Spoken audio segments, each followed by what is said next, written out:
Chapter 229. When he returned, it was already late at night. Xiao Ju had just returned to his courtyard when a yellow dog excitedly pounced on him and bit the corner of his robe without letting go. He squatted down and patted the dog's head. The dog wanted a yard after getting an inch. It wagged its tail fiercely at him and bit his sleeve. Its behavior was exactly the same as its owner's. The night after the night of the He family's investigation, the yellow dog called Air Mao also ran out of the dog hole.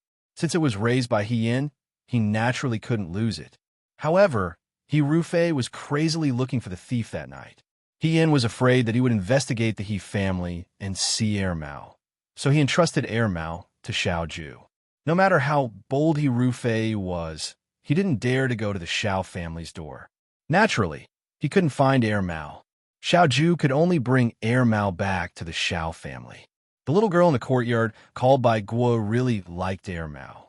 She gave it a bath and combed its fur so that it didn't look like a stray dog anymore. She also used a red rope to tie the fur by its ears into two small bunches. Although Air Mao was obviously a male dog, Xiao Ju was playing with the dog when a voice came from behind him. "Huaijin, when did you raise a dog in the family?"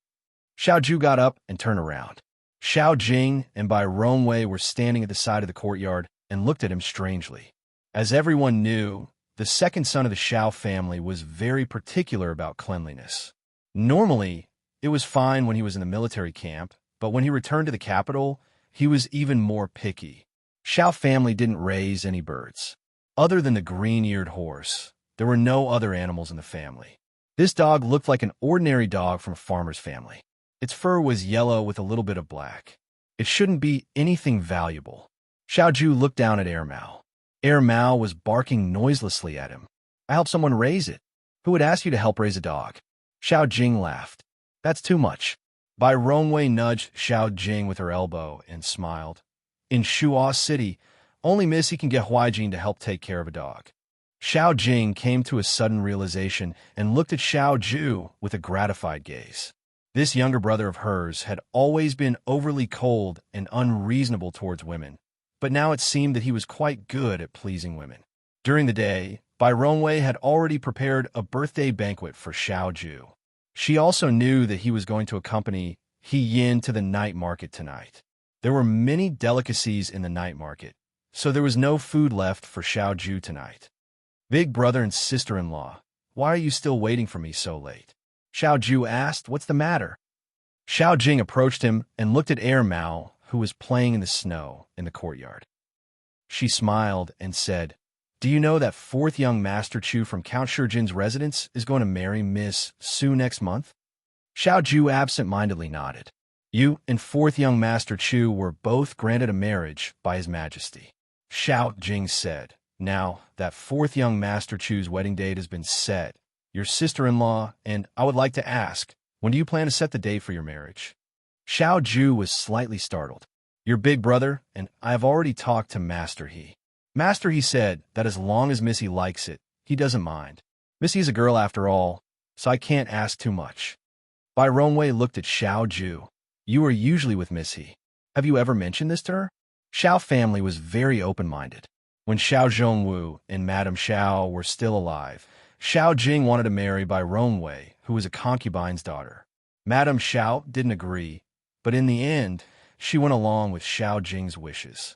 Now that Xiao Zhongwu and his wife were no longer alive, Xiao Jing and Bai Rongwei wouldn't interfere with Xiao Ju's marriage decision. It was all up to Xiao Ju. "I plan to get married after the new year," Xiao Ju said. Bai Rongwei and Xiao Jing looked at each other and saw the surprise in each other's eyes. They thought that it would take another year or so, but they didn't expect Xiao Ju to decide so quickly. This was good.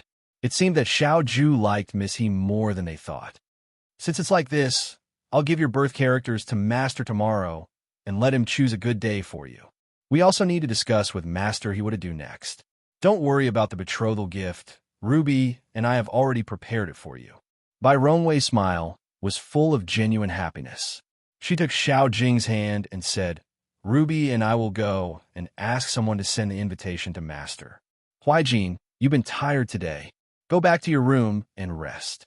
I'll talk to you tomorrow morning." Xiao Ju nodded and by Romway left with Xiao Jing satisfied. Xiao Ju stared at their backs until Mao came over to tug at his boots again. Only then did he regain his senses. In the past, he only felt that the yard was empty and cold. Now, with the addition of a small dog, a mute dog that didn't know how to bark, it suddenly became lively. He lowered his head and smiled. He didn't go back to his room, but turned and walked towards the ancestral hall. In the Xiao family's ancestral hall, Xiao Zhongwu and his wife's memorial tablets were placed at the front. Xiao Ju walked to the side and took out an incense stick from the shrine and lit it. Niao Niao smoke rose into the air. Xiao Ju's face was hidden behind the smoke, and his expression was diluted. As long as he returned to Shuajing, he would often come to the ancestral hall. When there was thunder, when there was worship, when he was bored. He wasn't a person who liked to talk. In life, there were too few people he could talk to.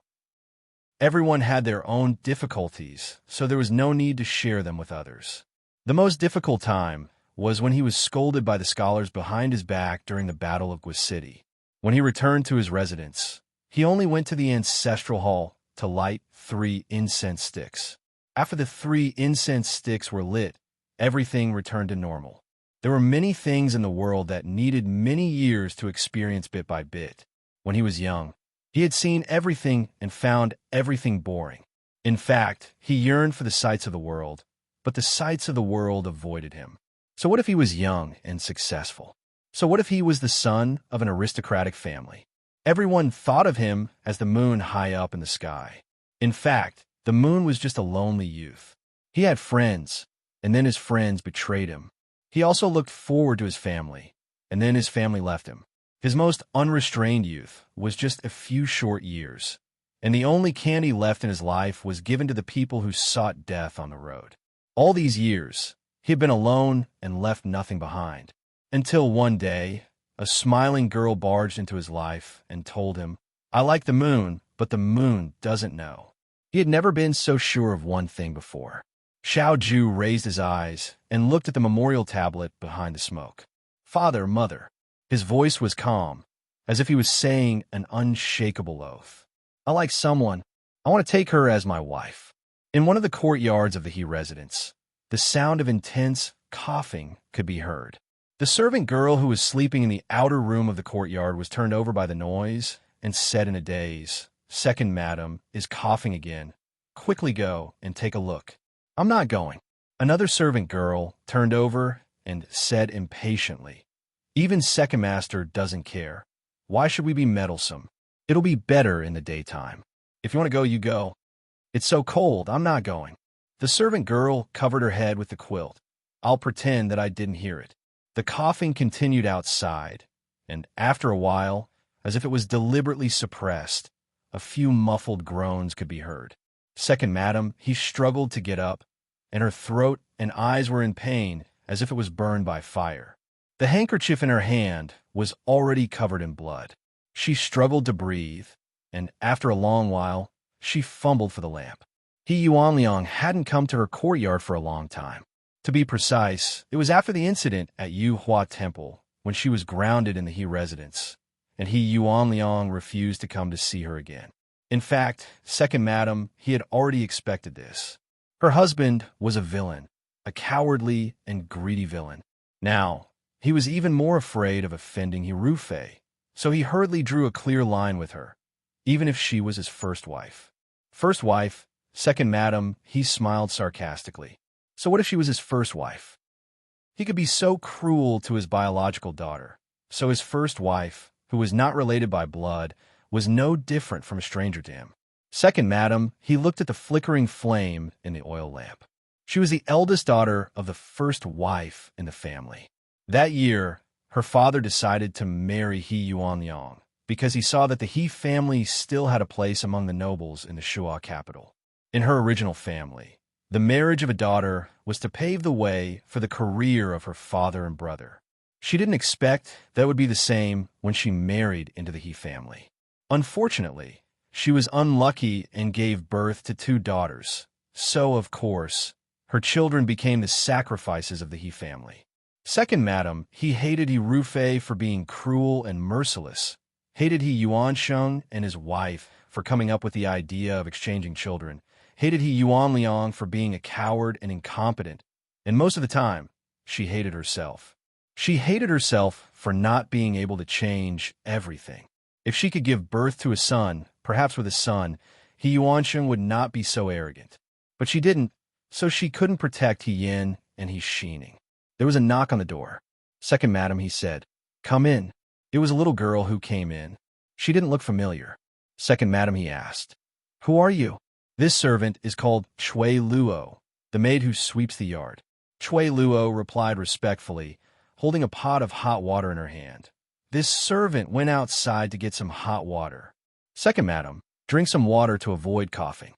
She went to the table, picked up a teacup, poured a cup of water, and handed it to Second Madam He. The water was just right, it was not hot.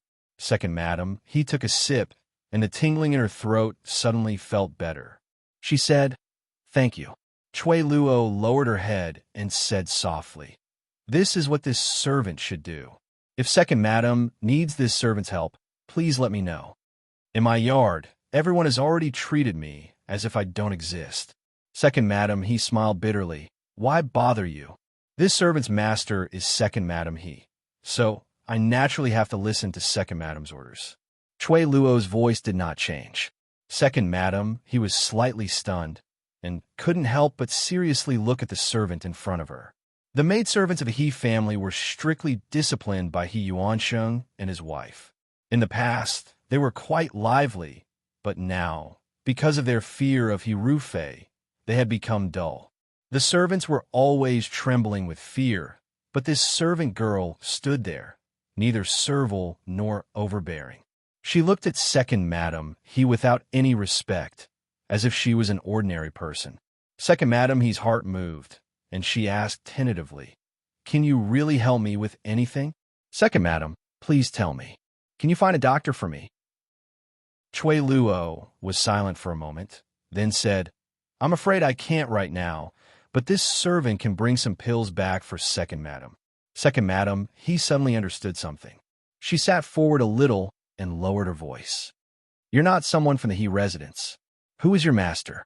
Chui Luo looked at Second Madam He with some surprise. Lord Fei Nu said that he wanted her to sneak into the He family to secretly take care of Second Madam He, and she really did that. These days, Second Madam He didn't have any status in the He family, and the servant girls didn't put her in their eyes. He Yuanliang never took the initiative to come to see her when she was seriously ill, and he also didn't call a doctor for her. Just like tonight, if Chui Luo didn't come into the room, Second Madam He could only cough until dawn. Chui Luo always thought that Second Madam He was a somewhat weak and incompetent ordinary woman. Now that she heard her words, she knew that Second Madam He was smart and insightful. Chui Luo didn't speak. "Is your master General Feng Yin?" Second Madam He asked in a low voice. Chui Luo was even more surprised. Madam He laughed. She laughed for a while, and her expression became serious again. She said, "I know what your master wants to do. Go back and tell him that I can help him. However, as the price of the deal, he must protect my daughter, He Xining." Chui Luo was silent for a while and didn't say anything. She only put the hot water bottle on the table and said softly, "If Madam has any orders, call this servant." Then she closed the door and left. Second Madam He looked at the hot tea on the table, and no one knew what she was thinking. After a long time, she swallowed the sweet taste in her throat and lay down again. The night passed, and early the next morning, Fei Nu brought back the news of the He family. In the study, Xiao Ju frowned. "A deal." Second Madam He said so. Fei Nu replied. When Chui Luo came back with the news, Fei Nu was also surprised. He didn't know whether to admire this woman's courage or say something else. He Rufei and Second Young Miss He exchanged identities. Second Young Miss He is the real General Fei Hong, and Second Young Miss He should be aware of this. Fei Nu said, He Rufei might be using He Xining to threaten Second Madam He, which is why Second Madam He doesn't dare to tell the truth. With Second Madam He's help, the secret of the He family should be easy to uncover. Speaking of this, Fei Nu sighed in his heart. Who would have thought that General Fei Hong, who made the Chong people tremble in fear on the battlefield, was actually a woman. And second madam, he and second master, he were so cold-hearted that they would let a girl bear such a heavy fate and get rid of her after she became famous. They, the Nine Flags Battalion, had seen all kinds of cruelty on the battlefield, but when they knew the truth, they couldn't help but feel pity for General Feihong. Even if a famous general of a generation died, he should die with a bang on the battlefield, instead of being killed in an ordinary backyard by someone with a sinister trick. Second madam, he only mentioned he's Xining? Xiao Ju asked. Fei Nu nodded. Yes. Xiao Ju lowered her eyes. I understand. Young master, then let Chui Luo tell second madam he. Xiao Ju looked out the window. I will make this deal. On the first day of the 12th month, Wu Tuo's envoy, Meninbu, entered the capital. Emperor Wenxian summoned the Wu Tuo envoy to the throne room. In Qing Lan Palace, concubine Lan was leaning on a soft couch, watching a palace-made brew tea. Concubine Lan was not young anymore. There were new beauties entering the harem every year, but she was the only one who was favored by His Majesty. Everyone said that concubine Lan had such good luck. Not only was she favored by the emperor, but she also gave birth to a virtuous and talented son. However, her temperament was not competitive, not to mention that she was suppressed by the empress. Even noble lady and I dared to be arrogant in front of her. However, ever since Emperor Wenxian gave 5th Prince Guangji to concubine Lan to raise, noble lady and I had restrained herself a lot. 5th Prince Guangji was young. Although noble lady and I repeatedly warned him that concubine Lan was not a good person, Guangji felt that concubine Lan was much gentler than his biological mother. He had never argued with concubine Lan. It was the same today. Guangji ran in from outside, and the old mama behind him hurriedly said, 5th Prince, run slowly. Be careful not to fall. Mother. Guangji ran to concubine Lan's side and said with a smile, Today, the Yudo emissaries entered the palace. Imperial father summoned them in the hall. I heard that the Yudo sent many gifts, such as ivory as half a person's height and white peacocks. Mother, this son wants to see them. Concubine Lan smiled and patted the snow off his clothes. If you want to go, then go. Won't mother come with me? Guangji asked. I won't be going, noble consort Lan said with a smile. Just let Chang Mama take you there. The 5th prince was young and only wanted to see the white peacocks. When he heard this, he said, Okay, this son will go now. After seeing them, this son will tell mother about them. Chang Mama took the 5th prince's hand and left. Concubine Lan smiled and shook her head. He's still like a child. 5th younger brother is young. A voice sounded from outside the door. It's normal for him to be a little childish. The palace maid behind her hurriedly said, This servant greets the 4th prince. The 4th prince Guang Shua stepped in. Noble consort Lan was beautiful and delicate, while the 4th prince took after his mother. He was bright and handsome. Compared to Crown Prince Guang Yin, who was always indulging in sensual pleasures, he seemed much more amiable and reliable. Concubine Lan saw the Guang Shua and immediately smiled. She pulled him to sit in front of the stove and had a palace-made pour hot tea for the Guang Shua. She said, What brings you here today? Imperial father is meeting the Yudo emissaries in the hall. The crown prince is also there, so this son came to see mother. The Guang Shua smiled. Concubine Lan smiled, but didn't say anything. Mother also knows about the Yudo emissaries, right? Concubine Lan's expression was no longer as relaxed as when she had faced Guangji. She sighed. I know. Imperial father is willing to meet the emissaries, which means that he is willing to accept the Yudo's request for peace. The Guang Shua's smile also faded. That's fine. After the Battle of Jiang and the Rendezvous, the Yudo won't dare to act rashly. But if Imperial father agrees to let them open a market into Wei, the consequences will be unimaginable. Concubine Lan looked outside. Everyone else leave. Yuguwei closed the door. The palace maids all left, and Yuguwei closed the door. Concubine Lan looked at the Guang Shua. Have you ever said these words in front of your imperial father? The Guang Shua shook his head. No. Imperial father never talks about these things with me. Emperor Wenxuan liked the fourth prince because the fourth prince was like Concubine Lan. Concubine Lan's literary talent was outstanding, her temperament was gentle, and she didn't fight for anything. In the depths of the palace, she was like the last piece of pure land in the emperor's heart that could not be sullied. Even though Empress Zhang didn't like Concubine Lan, Concubine Lan still lived well in the depths of the palace for so many years. Because she didn't make mistakes, the emperor also protected her. This pity and respect for Concubine Lan also extended to the Guangshuo.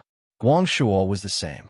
No matter how much the courtiers encouraged him to compete with the crown prince for the position, the Guangshuo remained unmoved.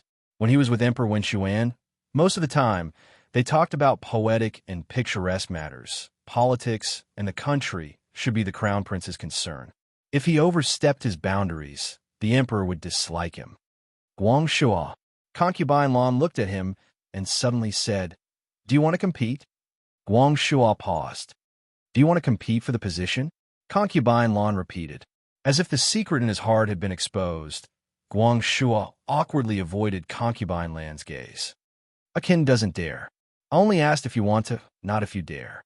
In the eyes of the usually gentle woman, there was a never-before-seen determination and unfamiliar coldness. Guangshuo was stared at by those eyes and couldn't help but say, "I do." After a while, he composed himself and said, "I do. Mother, the crown prince doesn't deserve to be the crown prince. He only knows how to eat, drink, and play. Yudo and him must have private dealings. If there were other virtuous and talented brothers in the palace, I would also support him. But right now, there is no one else. If one day Guang Yin sits in that position, no one knows what Dewei will be like in the future. Perhaps Dewei won't even exist." When he finished speaking, there was an extreme silence in the palace, as if shocked by his rebellious words. Concubine Lan sighed softly. All these years, this consort has never thought of anything else. It wasn't my wish to enter the palace. Since I've already entered, I will live well. This consort doesn't care what happens to Yudo or what happens to His Majesty. This consort doesn't even care what happens to the Wei in the future. She looked at Guangshuo and reached out to touch Guangshuo's face. A gentle smile appeared in her eyes. "In this palace, Guangshuo, this consort only cares about you. If the Guang Yin becomes the emperor, you and I, mother and son, will have no way to survive." Her voice was soft as she said the cruelest words. "This consort has lived for most of her life. It doesn't matter whether I die or not. But you can't. Guangshuo," she smiled. "You are so intelligent, gentle, and so young. How can you die at the hands of this kind of person? This consort definitely won't allow it." Guangshuo looked at the woman who had straightened up from the couch. Her eyes were still as elegant and dignified as before. With just one movement, her aura had completely changed. A wave of emotions suddenly surged in his heart. It was as if the impulse that had been accumulating for a long time was about to burst out. "Mother, this consort already has His Majesty's favor. You also have the love of the courtiers and the people. But just these two things aren't enough. He Rufei has already been bribed to fight for this position. You must obtain Xiao Huaijin," she said. Chapter 230. In the throne room, Wu Tuo's envoy, Meninbu, stood respectfully to the side, waiting for his attendants to present gifts to the Dewei Emperor. A pomegranate tree made of gold, a pair of white peacocks, 2 ivory tusks, and a glowing shirt the size of a fist. Emperor Wenxuan looked at the gifts with great interest and satisfaction. "This is the sincerity of the Wu Tuo people towards your majesty." Meninbu bowed respectfully to Emperor Wenxuan. Emperor Wenxuan felt extremely pleased. Back then, the previous emperor had several sons. He was the most mediocre one, but because he was the eldest son and the crown prince, the previous emperor passed the throne to him. After Emperor Wenxuan succeeded the throne, he was just like when he was young. He had no achievements in politics. If not for Su Jingfu's help, he might not even have been able to sit on the throne. After so many years, He had gone from being ambitious to having to admit that he was just an ordinary person. Later on, he felt that there was nothing wrong with being an ordinary person. From the time he sat on the throne until now, he had finally done something good and displayed the might of the Dawei. This was a merit that would be recorded in the annals of history. Your Wu Tuo kingdom was waiting for an opportunity to invade the Dawei's territory. How can this little compensation count? Emperor Wenxuan said in a low voice. Meningbu lowered his head in fear. Your Majesty, this is all a misunderstanding. The Wu Tuo kingdom is weak and cannot be compared to the Dawei. Even if the Wu Tuo kingdom was 100 times more courageous, they would not dare to invade. However, it is all in the past. There is no point in talking about it now. Not only these gifts, Your Majesty also requests that I present an apology gift to Your Majesty. He looked at Emperor Wenxuan. It is to allow the merchants of the Wu Tuo kingdom to open markets in the Dawei. Emperor Wenxuan frowned. Opening markets in the Dawei's territory is clearly beneficial to you. How can it be an apology gift? How cunning of the Wu Tuo! The crown prince stood to the side and said, Father, why don't we listen to what he has to say? Meningbu knelt down. Your Majesty, the people of Wu Tuo have no intention of invading Dawei. Opening a market would only be beneficial to Dawei. Does Your Majesty remember the historical records of the previous dynasty's wise ruler? He once sent an envoy to the West Moon Kingdom to open a market and learn the art of horse husbandry from the West Moon Kingdom. Later on, the country's war horses were illustrious and the cavalry was valiant. He paused for a moment. The people of Yuchuo are poor. If we can open a market in Dawei, we can trade with Dawei, and the people of Yuchuo will no longer have to live in poverty like before. Furthermore, the Utopia Kingdom is willing to offer 50% of the harvest from the market to Your Majesty. Meningbu's flattery only made Emperor Wenxuan feel comfortable and not moved. However, Meningbu's last sentence was exactly what the Emperor wanted to hear. One had to know that the state treasury had been empty for the past few years. Because of the war between Hua Yuan and the Rundu, they had used up a lot of money. Raising an army required a lot of money. Why did Emperor Wenxuan accept the Utopia Kingdom's request for peace? Other than his dislike of war, it was also because he was embarrassingly short of money. After fighting a war, who knew how long it would take to recuperate? Moreover, without money, how could they fight a war? Now that they had opened a market, they could receive 50% of the profits every year. Dawei was so big, and there were many merchants in the Utopia Kingdom, it sounded like a good deal. Emperor Wenxuan subconsciously looked at Su Jingfu beside him. He still trusted Su Jingfu. If not for Su Jingfu's support back then, he would not have been able to sit in this position so steadily for so many years. Su Jingfu only stood at the side with a smile and did not say anything. Emperor Wenxuan immediately understood and said, We can accept the request for peace. However, setting up a market is a very important matter. We are the Emperor of Dawei, and we cannot casually reply to you. Let's think about it carefully before we give an answer. Meningbu was not disappointed. He knelt down gratefully and said, Thank you, Your Majesty, for your kindness. The Utopia Kingdom's emissary behind him also knelt down and shouted, Long live the Emperor. Emperor Wenxuan was in a very good mood, but the Crown Prince's expression was somewhat ugly. He glanced at Su Jingfu with unconcealable malice in his eyes. After the Utopia Kingdom's emissary left, only Su Jingfu and the Emperor were left in the hall. The eunuchs beside him helped Emperor Wenxuan to the back of the hall. Emperor Wenxuan asked, Prime Minister Su, what do you think about setting up a market in Dawei? Although Meningbu is willing to give 50% of the profits to Your Majesty, this old subject thinks that we should not jump to conclusions. Su Jingfu said, In the current confrontation with Yudo, Dawei has the upper hand. We cannot be led by the nose by Yudo. Moreover, they're offering 50% now, but Yudo is very cunning.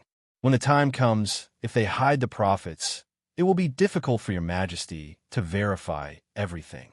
Therefore, now is not the time. When Emperor Wenxuan heard this, he also felt that Su Jingfu's words made sense. He nodded and sighed. Prime Minister Su, the only person who can share my burdens is you. We believe in you. Su Jingfu smiled. Sharing your majesty's burdens is the responsibility of a subject. This old subject should do so. I am willing to sacrifice my life for your majesty. When the crown prince returned to his residence, he was so angry that he kicked over the table in front of him.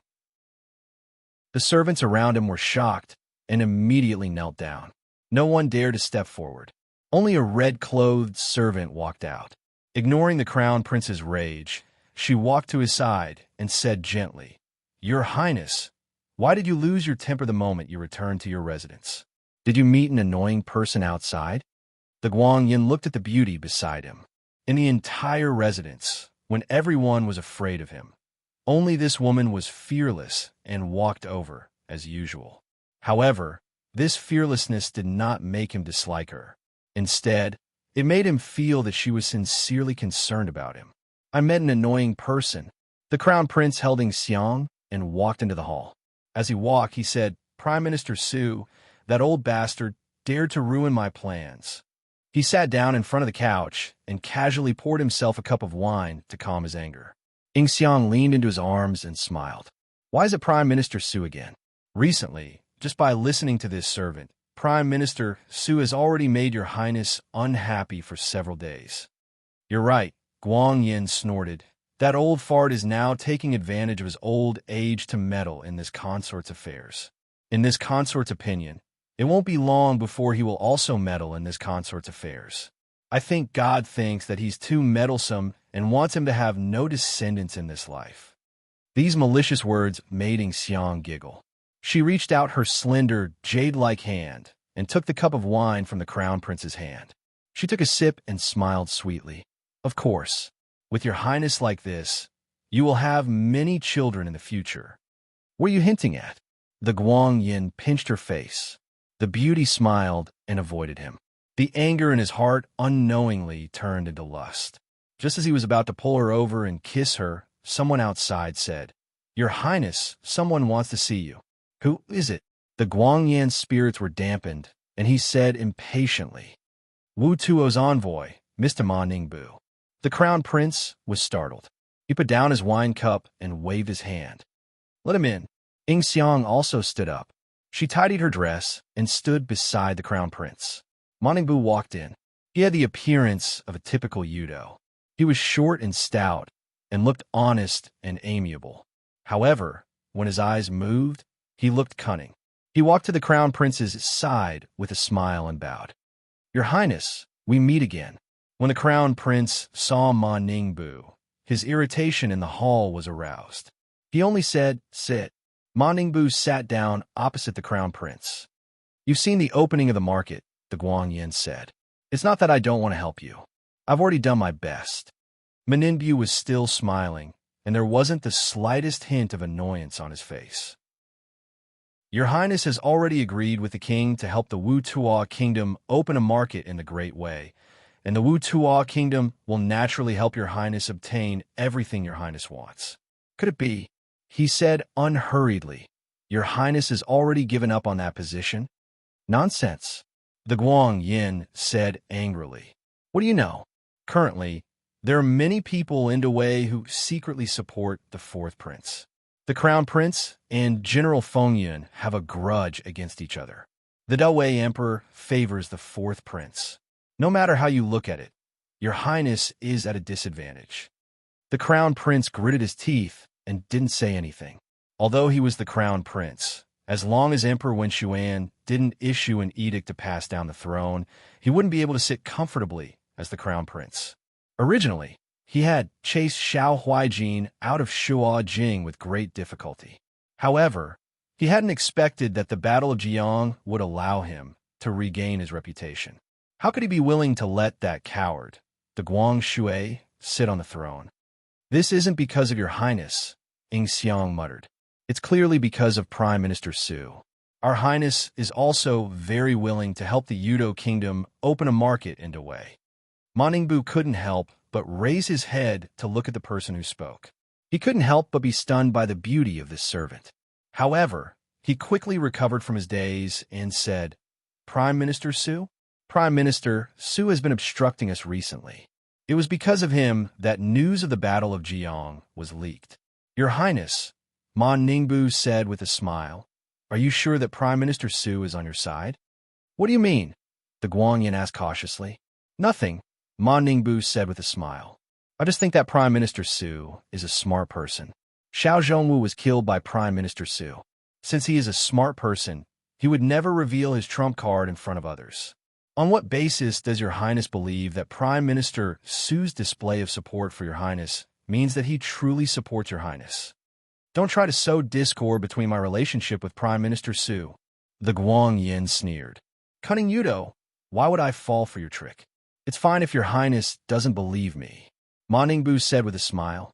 However, I still have to say one more thing. If Your Highness is just unwilling to part with Prime Minister Su's connections and doesn't care too much about Prime Minister Su himself, then you don't have to be so troubled. Because, Ma Ningbu said softly, Shua Jing and Wei and Su Jingfu aren't the only people who can help Your Highness. Just like how Xiao Zhongwu can be replaced by Xiao Huaijin, Su Jingfu can also be replaced by someone younger. With the same methods and connections, a young eagle is easier to train than an adult poisonous snake, isn't it? The Guanyin looked at him thoughtfully, but Ma Ningbu laughed loudly and stood up. Your Highness, you don't have to give me an answer so quickly. In a few days, when His Majesty hosts a banquet to welcome Ambassador Yudo, it won't be too late to give me an answer then. He ordered the attendant behind him. I'll go back first. In a few days, I'll listen to Your Highness' good news. Ma Ningbu left. Only Ying Xiang and the Guanyin were left in the hall. The Guanyin's expression was uncertain as he thought about Ma Ningbu's words. Although he had righteously expressed that he would not sow discord because of Ma Ningbu's words, in his heart, there was still a trace of wavering. Su Xiang was a smart man. Recently, he had frequently disagreed with him on the matter of the Wu Tuo. He clearly knew that if he didn't do as the Wu Tuo said, he might lose everything, but he still acted willfully regardless of his position. He had originally thought that the older he got, the more unreliable he became, but now, the Guanyin was not so sure. Could it be that Prime Minister Su had been bought over by Guanyin a long time ago? The He family was bustling these days. Bai Rongwei and Xiao Jing came to visit again a few days ago.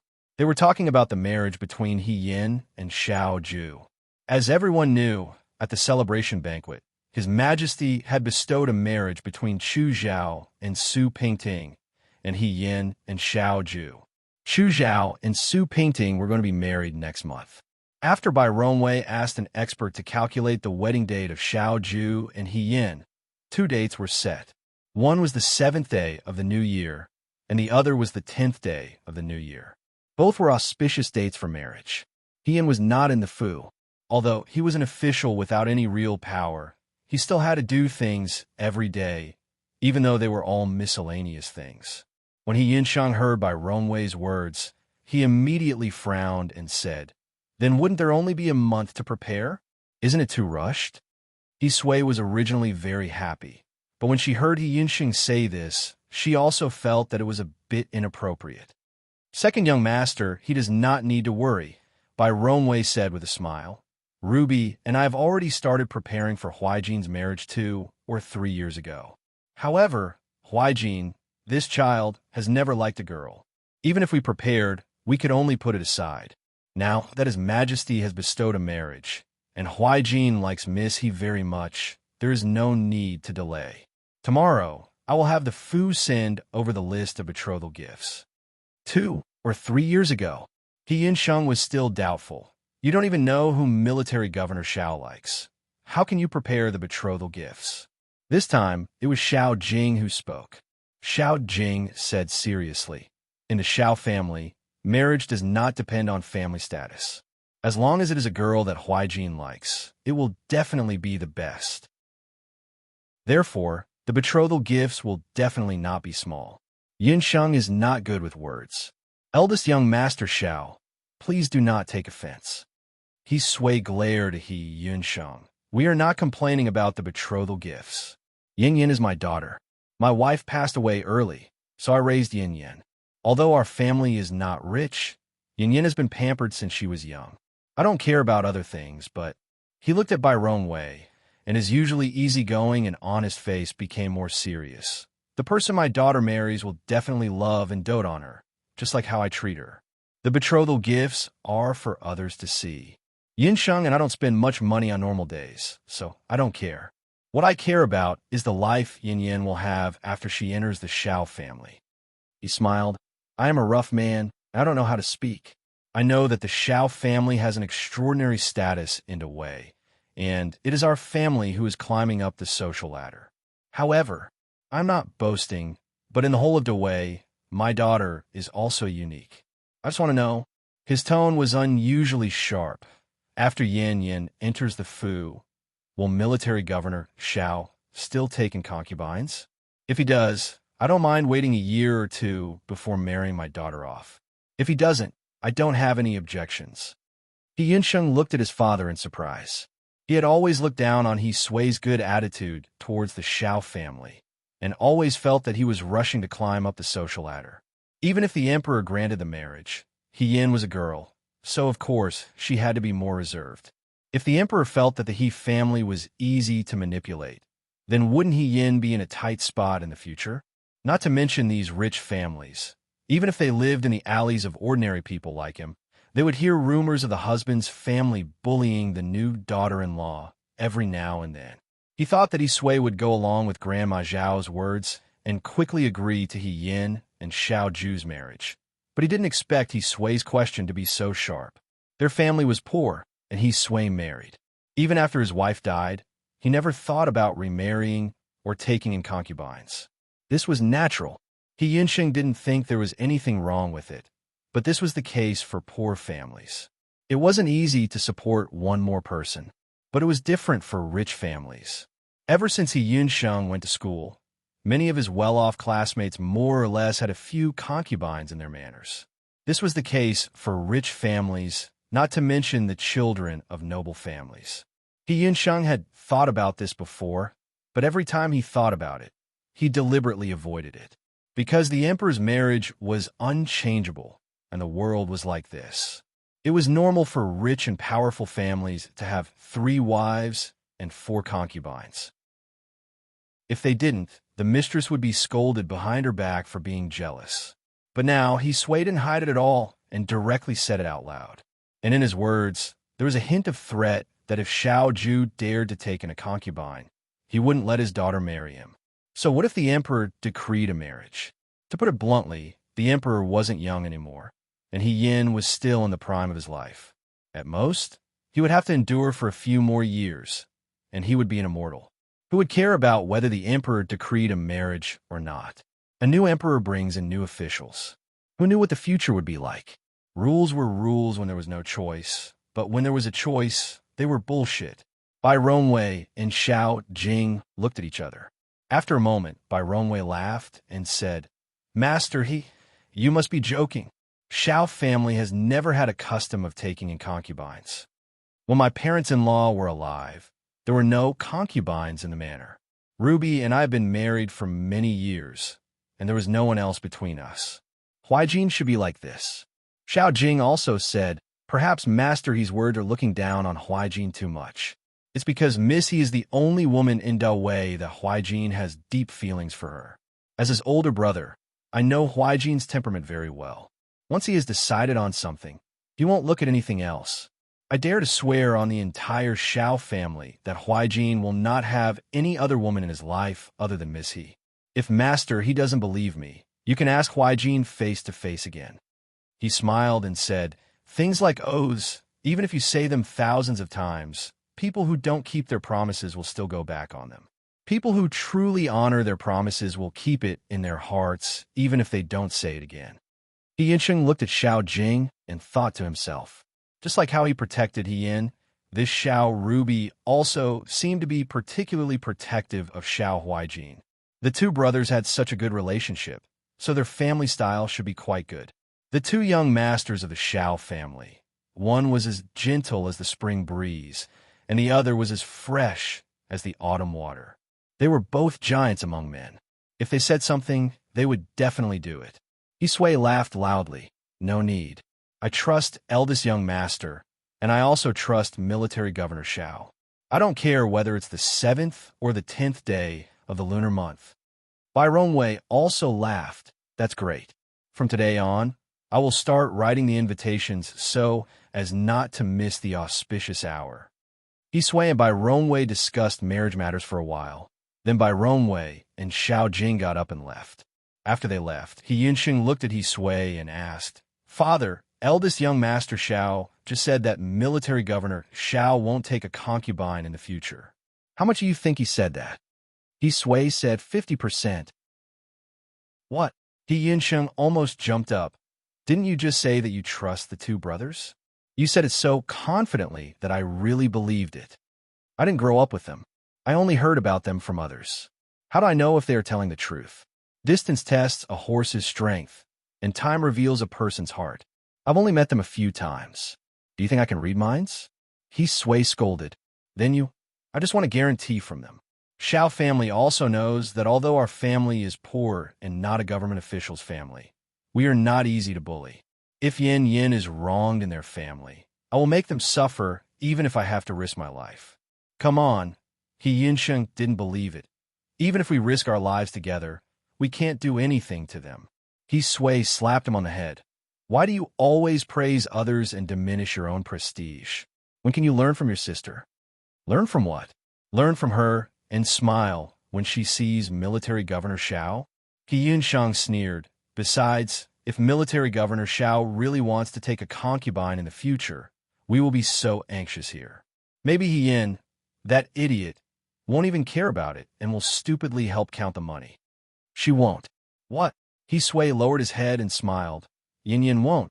This child looks very arrogant and willful, but her heart is not bad. Sometimes she can be a little stubborn. Xiao Ruby said that once his brother has set his mind on something, he won't look at anything else. Yin Yin is the same, He Yinsheng said nostalgically. When we were young, I took her to the market to pick out dresses. If she liked the prettiest one, she would definitely get that one. Even if we gave her something more expensive or better, she wouldn't want it. I said those words just to scare the Xiao family. If Yin Yin really wants to marry, I won't stop her. I can tell that Yin Yin likes Xiao Huaijin. The way she looks at Xiao Huaijin is the same way your mother looked at me back then.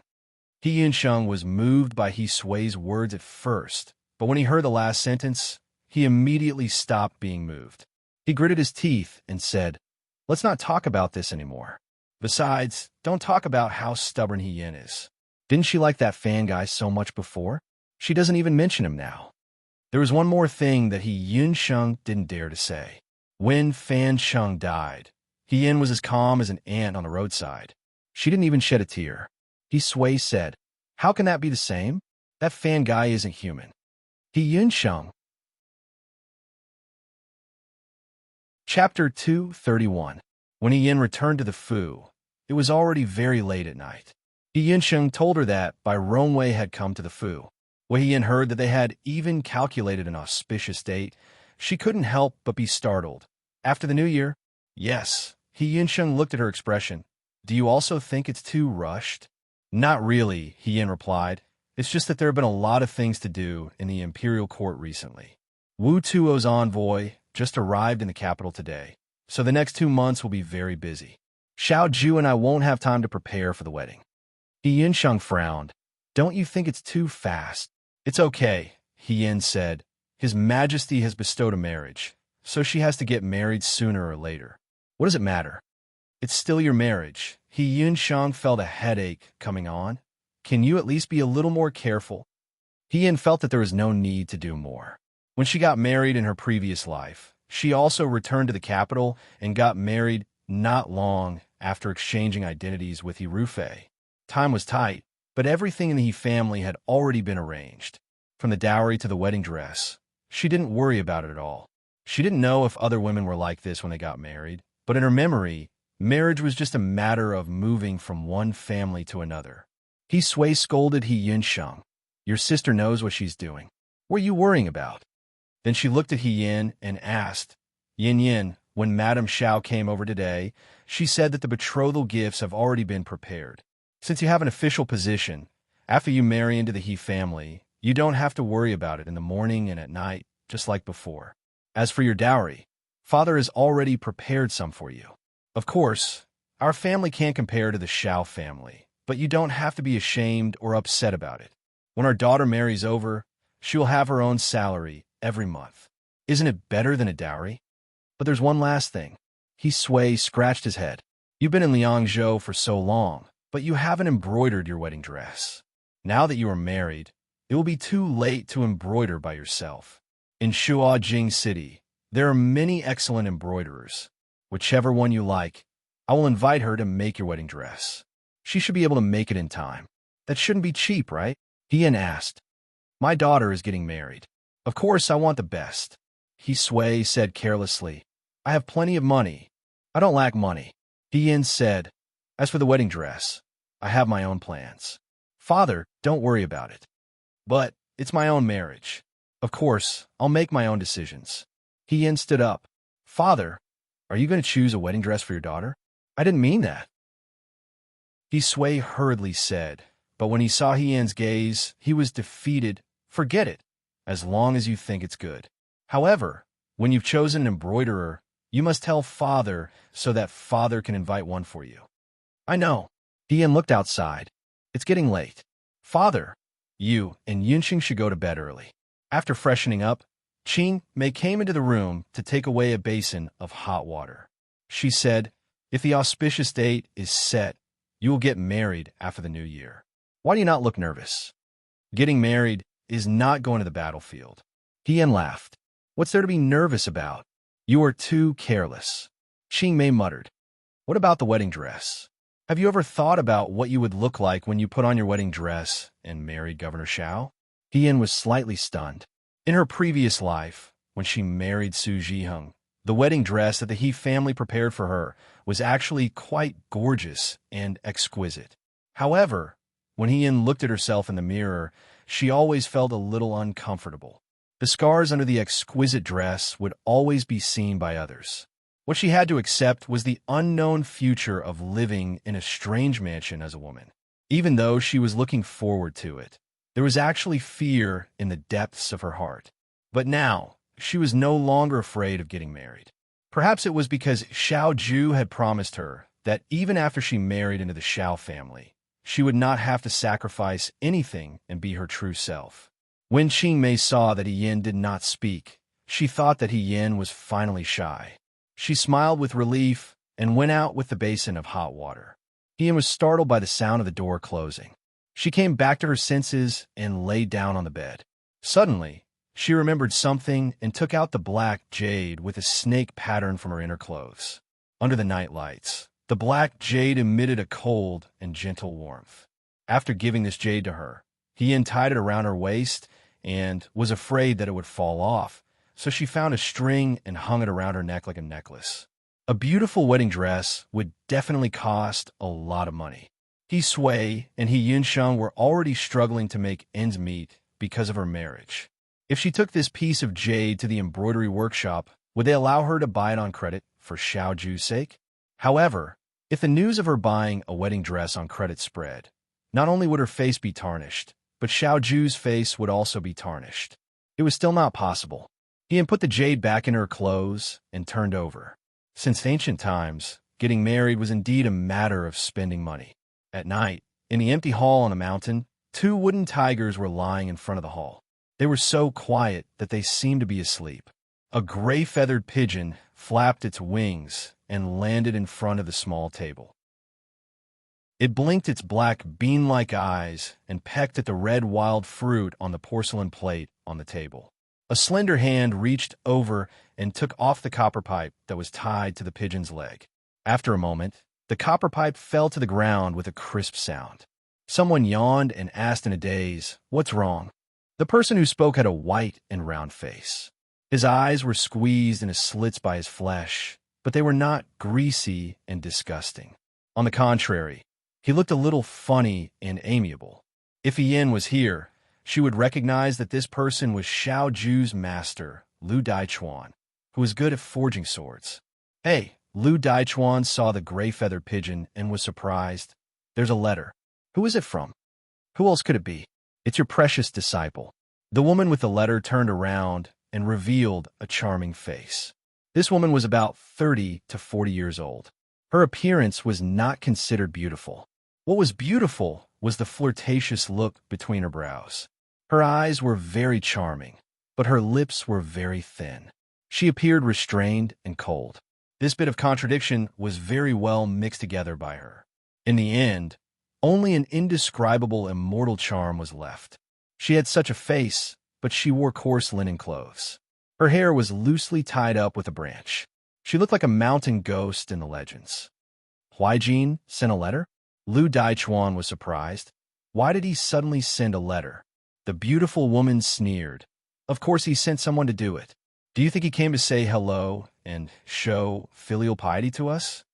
Of course I know he sent someone to do it. Lu Daichuan smiled. What's the matter this time? This guy's going to get married after the end of the year. His honorable wife still lacks a wedding dress, so I'll have to trouble you to embroider one for him. As the beautiful woman spoke, her anger soared to the sky. Is this some kind of embroidery workshop? He ordered me to do it without hesitation. Oh, don't be angry.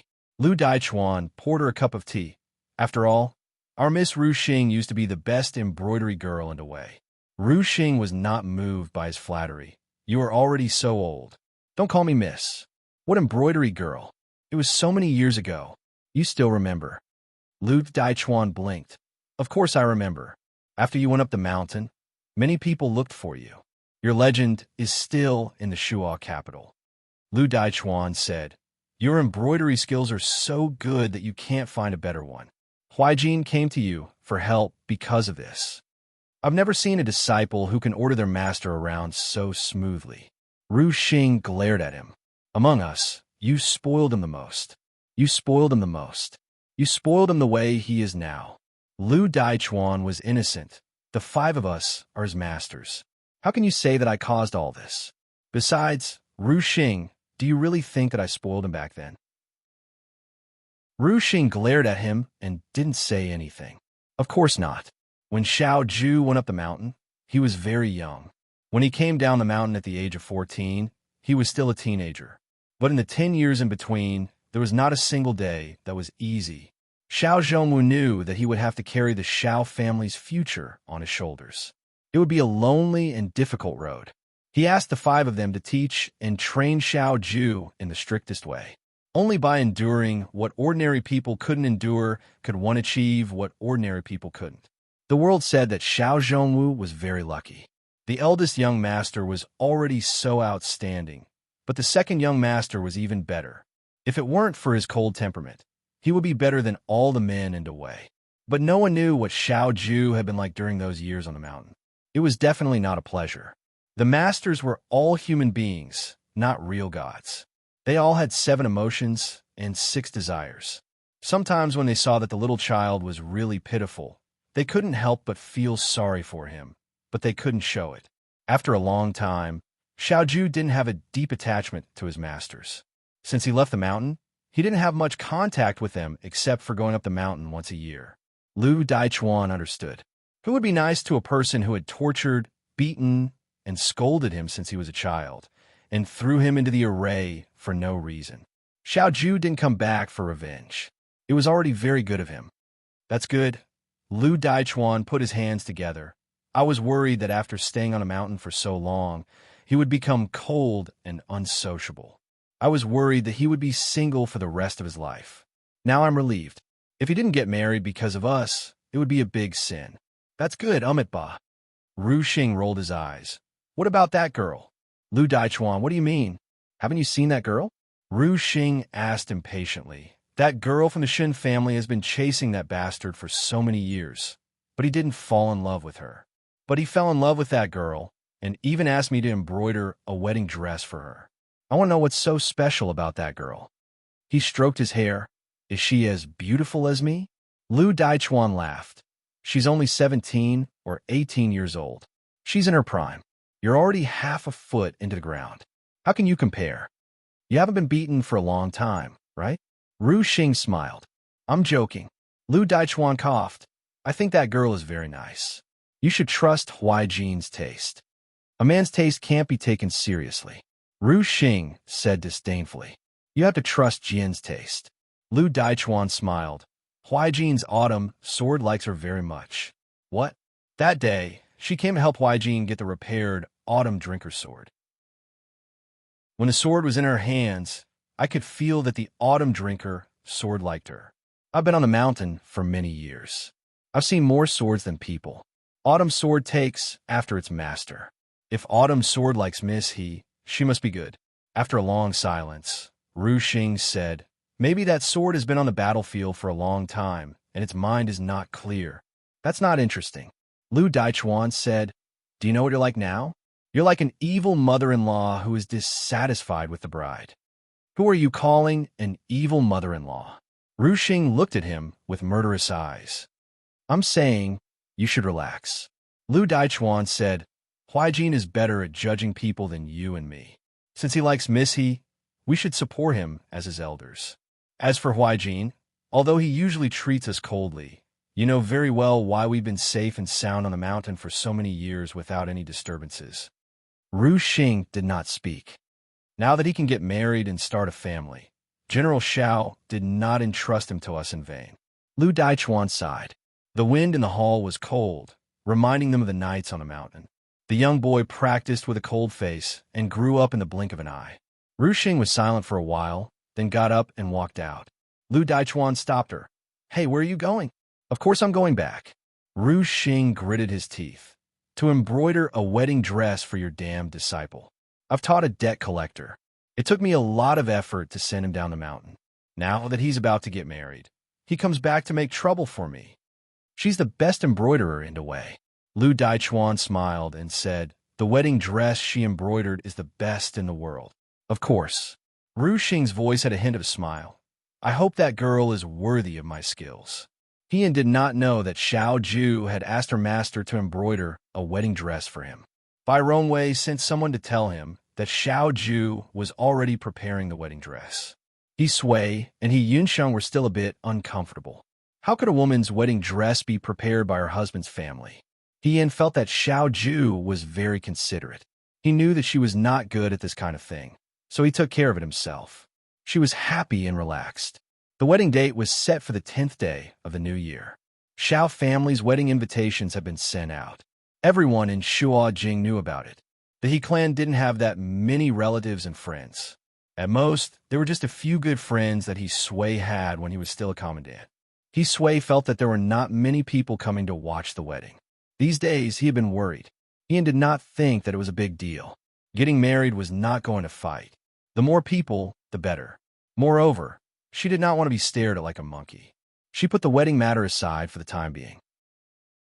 There were more important things at hand. The Wu Tuo messengers finally entered the capital that winter. On the first day of their arrival, Emperor Wenxian accepted their apology and the wish for peace brought by the Wu Tuo messengers. Heian was not surprised when he heard the news. However, he did not expect it to be so soon. Emperor Wenxian's heart was biased towards peace. This was not a good thing for her and Xiao Ju. He Yunsheng sat in front of Yin and asked her, in 3 days, His Majesty will be holding a banquet at the Heavenly Star stage. Those Yudo will definitely use this opportunity to disgust you. Can you bear it? I have to bear it even if I can't. Heian smiled bitterly. Your sister's position is not so high that I can ignore His Majesty's orders. The banquet at the Heavenly Star stage was to show the Da Wei's power and to let the Yudo see Da Wei's wealth and power. However, Heian was a general. He could not accept standing with the enemy who had killed the people of Da Wei. He did not want to see those despicable Yudo strutting around in Da Wei's territory. Do you think, He Yunsheng paused, will His Majesty allow them to open a market in Da Wei? Now that the news had spread throughout the capital, it was no secret that He Yunsheng knew about it. Heian would occasionally tell He Yunsheng about the current situation in the imperial court. In her opinion, He Yunsheng would most likely become an official in the future, regardless of whether he pursued a civil or military career. There was no harm in letting him know about these things in advance. Heian shook his head. I don't know. She had asked Xiao Ju about this before, but Xiao Ju had only said that Emperor Wenxuan had not agreed yet. However, no one knew what would happen in the future. Sigh. He Yinshang sighed heavily. Those Yudo have killed so many people in a way. If we still let them in to do business, what would those people think? What would the soldiers who died at the hands of the Yudo think? Really? He wanted to say something, but that person was the emperor. How could he allow him to interfere? He could only swallow his words. However, there was disappointment in his eyes. Yinshan was not the only one who was disappointed. He knew very well that Emperor Wenxuan had agreed to the Yudo's request for peace at this juncture. This was also a slap to Xiao Ju's face. So what if they were General Fengyan? No matter how brave and invincible they were, and how they won a complete victory in the Battle of Jiang, as long as they gained the favor of the emperor, they could still swagger into the land of Great Wei, and even enjoy the convenience and benefits that the merchants of Great Wei could not enjoy. How ironic. However, sometimes, when one thought that they were clever, they would only shoot themselves in the foot with sure too. If everything went smoothly and the Wu Tuo kingdom and Wei turned hostility into friendship, it would be beneficial to He Rufei, Su Jingfu, Su Zhiheng, and even the Wu Tuo kingdom's ruler who is thousands of miles away. However, it would not benefit the people of Dawei, Xiao Ju, or He Yin at all. Therefore, he could not let the blood of the soldiers who had died in vain. He had to let Emperor Wenxuan be wary of these cunning Yudo and see their true colors. At the Heavenly Star platform 3 days later, He Yin lowered his eyes. At that time, there would be a real show to watch. Chapter 232. 3 days later, Emperor Wenxian hosted a banquet at the Heavenly Star Stage. The Heavenly Star Stage was located on a high platform in front of the palace. Further ahead was the ceremonial stage. Yudo's envoy, Mainin Bu, had entered the capital. His Majesty had agreed to Yudo's request for reparations. On the surface, it was to show the magnanimity of the Dawei's ruler, but in reality, it was to show the prestige of his country. This was Yan's first time attending such an event. Early in the morning, she changed into an official's robe. It was red with flowers and a black belt in the middle. She was not as tall as a man, so the robe was slightly oversized. However, because of her tall stature, it looked elegant in the robe. Now that everyone in the imperial court knew that she was a woman, she did not need to disguise herself as a man. Qing Mei only lightly drew her eyebrows and applied a thin layer of powder. Her lips were soft and pink, so she did not use any lipstick. Her long hair was tied into a ponytail. It was neat and tidy. Yin looked at the woman in the mirror. She was handsome and elegant. She did not disguise herself as a man, nor was she overly delicate. This was the most pleasing to her eyes since her rebirth. Yin took a sip of tea from the table and said, "It's almost time. I'll go out first." Qing Mei asked, "Miss, do you really not want this servant to accompany you? I'm not going to a banquet. Why would I bring you along?" Yin laughed. "You can wait for me in the residence." She left the door and got into the carriage. Xiao Ju did not come to pick him up today. Although they were going to get married soon, before they were married, Yin was still Marquis Wu before he became Xiao Ju's fiancé. He had to be clear about business and private matters. It was better not to be too casual on such an occasion. She did not have any servants by her side. It was rare for someone to go to the Heavenly Star Stage alone like her. The carriage had been arranged yesterday. When they arrived near the Heavenly Star Stage, Yin got off the carriage and walked towards the Heavenly Star Stage alone. There were already some officials who had arrived first. Those who knew each other exchanged greetings and reminisced about the past. Yin didn't know many people. As he stood there, suddenly someone's excited voice sounded. "Sister He." Yin was stunned. He turned around and saw Lin Shuanghe running over.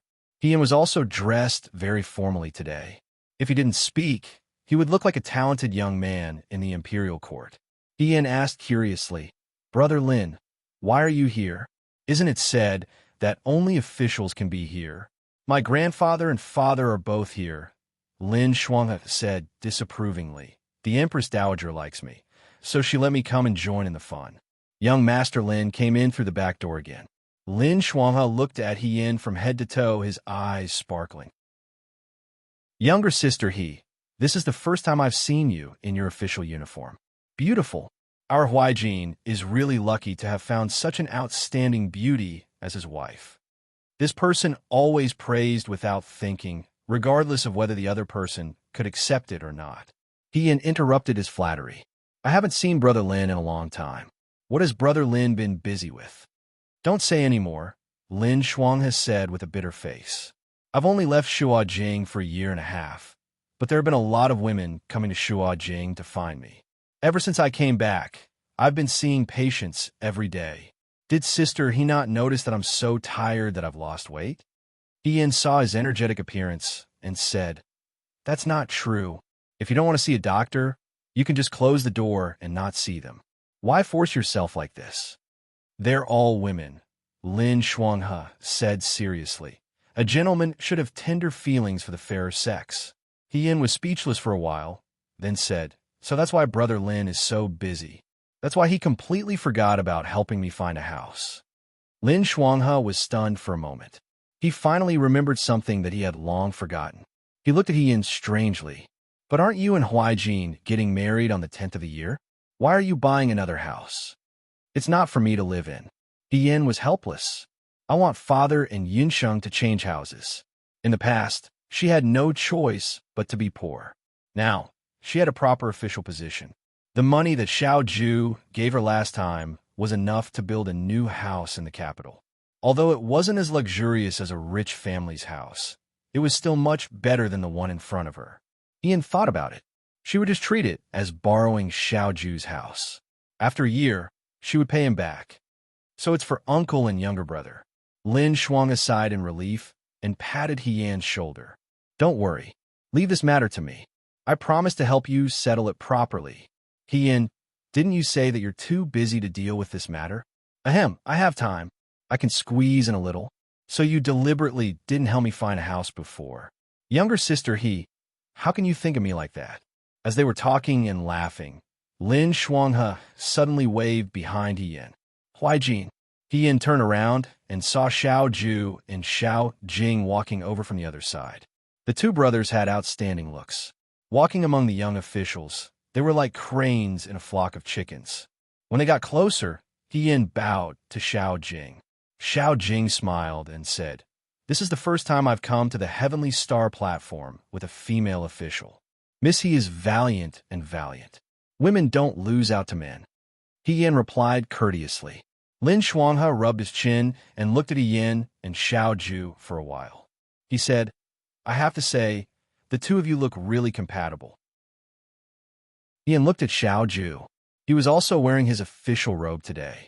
Coincidentally, the embroidered flower on his dark blue official robe matched the one on her official robe. There was also a belt around his waist. It made him look especially handsome and elegant. Younger sister, Lin Shuang has said, say if you get promoted a few more times, you can go to court with Huaijin. It's really convenient. In the whole of the way, this is the first time the two of you are married. Missy is not married yet. Xiao Jing said softly. Young Master Lin, please be careful with your words. If others hear you, it will damage Miss He's reputation. Ian looked at Xiao Jing. Everyone said that young Master Xiao was a gentle and polite gentleman. Now that he had seen it for himself, he had to be so calculative over such a small matter. However, when he said it, it didn't sound pedantic. Instead, it felt that he was thoughtful. No wonder Song Tao Dao wanted to be Xiao Ju's sister-in-law. After all, it was hard to find someone like Xiao Jing in Dawei. Just as she was lost in her thoughts, a person suddenly appeared in front of her and blocked her view of Xiao Jing without revealing anything. Ian looked up and met Xiao Ju's gaze. She seemed a little unhappy. Ian was quite protective of his elder brother.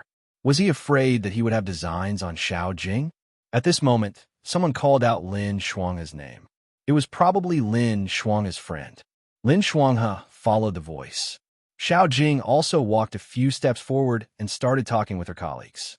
He finally had some time to be alone with Xiao Ju. She moved closer to Xiao Ju, opened her sleeves and asked, What do you think? This is the new official uniform. It's my first time wearing it. Isn't it very romantic and full of murderous aura? The sun shone on the girl's face, making her fine eyelashes look even more distinct. Her eyes were bright and spirited, and when she smiled, There was a pure, youthful spirit.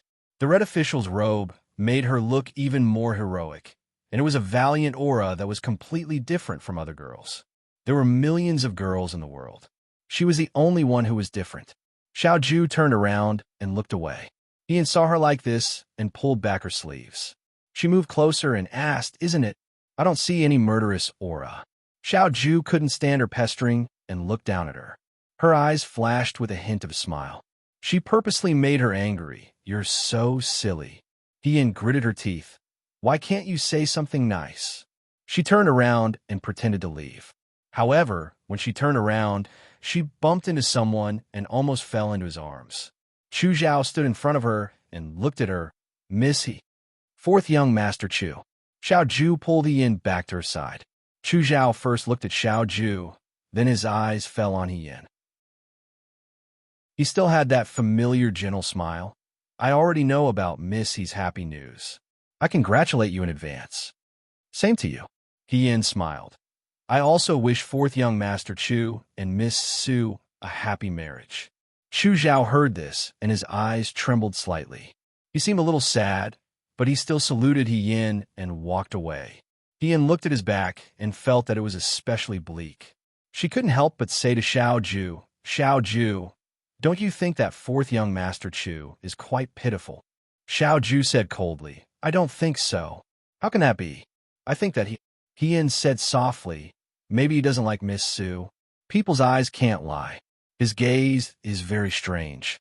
When the marriage was mentioned, he didn't seem happy at all. He even seemed very sad. "You're quite observant. After all, I was blind once before. Of course I have to observe people more carefully now. Unfortunately, the imperial edict has been issued. He can only do this. Do you think he—" Ian turned around and saw that Xiao Ju had already walked a distance away. She quickly chased after her. "Xiao Ju, wait for me." After a while, "Xiao Ju, are you angry?" "No." The officials stood in the square on the Heavenly Star stage. Ian's position was not enough to stand next to Xiao Ju. However, in the group of people she was with, most of them thought that she was Xiao Ju's fiancée and did not dare to do anything to her. Because she was small and afraid that she would not be able to see the scene on the stage, the first row was specially reserved for Yin. Yin stood at the very front and looked at the emperor on the stage. On the high seat, Emperor Wenxian smiled as he looked at the officials below the stage. The officials were dressed in official robes and stood neatly. Just from their appearance, they looked very dignified. It was said that the Wu Tuo kingdom was surrounded by mountains and there were very few plains. The palaces were not even half as big as Dewey's palaces. It seemed that every time they held a sacrificial ceremony, the scene would be very shabby. He was old. Although he did not have much achievements in politics, he still hoped to leave behind one or two praiseworthy achievements. Unfortunately, after so many years, he did not. Since ancient times, the emperors either had a good reputation or a bad reputation. He did not want to have a good reputation. Even Emperor Wenxian did not have the guts to face the saliva of his descendants. Therefore, ever since he ascended the throne, he had never done anything like building large buildings and temples. Only today's banquet on the Heavenly Star stage allowed him to regain some of his pride as an emperor. The princes sat on one side of the stage. Fifth Prince Guangji was still young. When he saw a beautiful pastry, he wanted to grab it, but he was stopped by Guang Shuo. Guang Shuo said softly, "Fifth brother, sit properly. You represent Dewey's face." Guangji pursed his lips, but he behaved himself and did not dare to take the pastry again. Guangyin glanced at the two of them, his eyes full of contempt. Since when Xuandi had set up a banquet on the Heavenly Star platform, he had expressed his sincerity in accepting the Wu Tuo kingdom's request for peace. He was not in a hurry to open a market. He could plan it slowly in the future. As long as he could obtain Yudo's help and eliminate Xiao Huaijin, the fourth prince and that bitch concubine Lan would be his prisoners sooner or later. He really couldn't wait to ascend to that position. The Wu Tuo envoy, Ma Ningbu, stepped forward and knelt in front of Emperor Wenxian. He praised the emperor's benevolence and broad-mindedness. He was shocked by the prosperity and beauty of Dewey. In the future, The Wu Tuo kingdom was willing to be on good terms with Dawei and even respect Dawei. Emperor Wen Xuandi was very pleased to hear that. Among the officials below the stage, there were those who were as proud as the crown prince. There were also those who had righteous indignation written all over their faces like Wei Xinjiang. Most of them were angry but did not dare to say anything. Everyone said that the current Dawei's imperial court was no longer surnamed Song, but Su. If that was the case, then that was fine. But what was with allowing outsiders to come to the Heavenly Star platform openly? Since when had the Great Way fallen to such a state? Among the generals, Hirufei stood at the front with a relaxed expression. There was no hatred in his eyes when he looked at Yudo. On the other hand, Yanhe's eyes were filled with anger. His hands were already clenched into fists.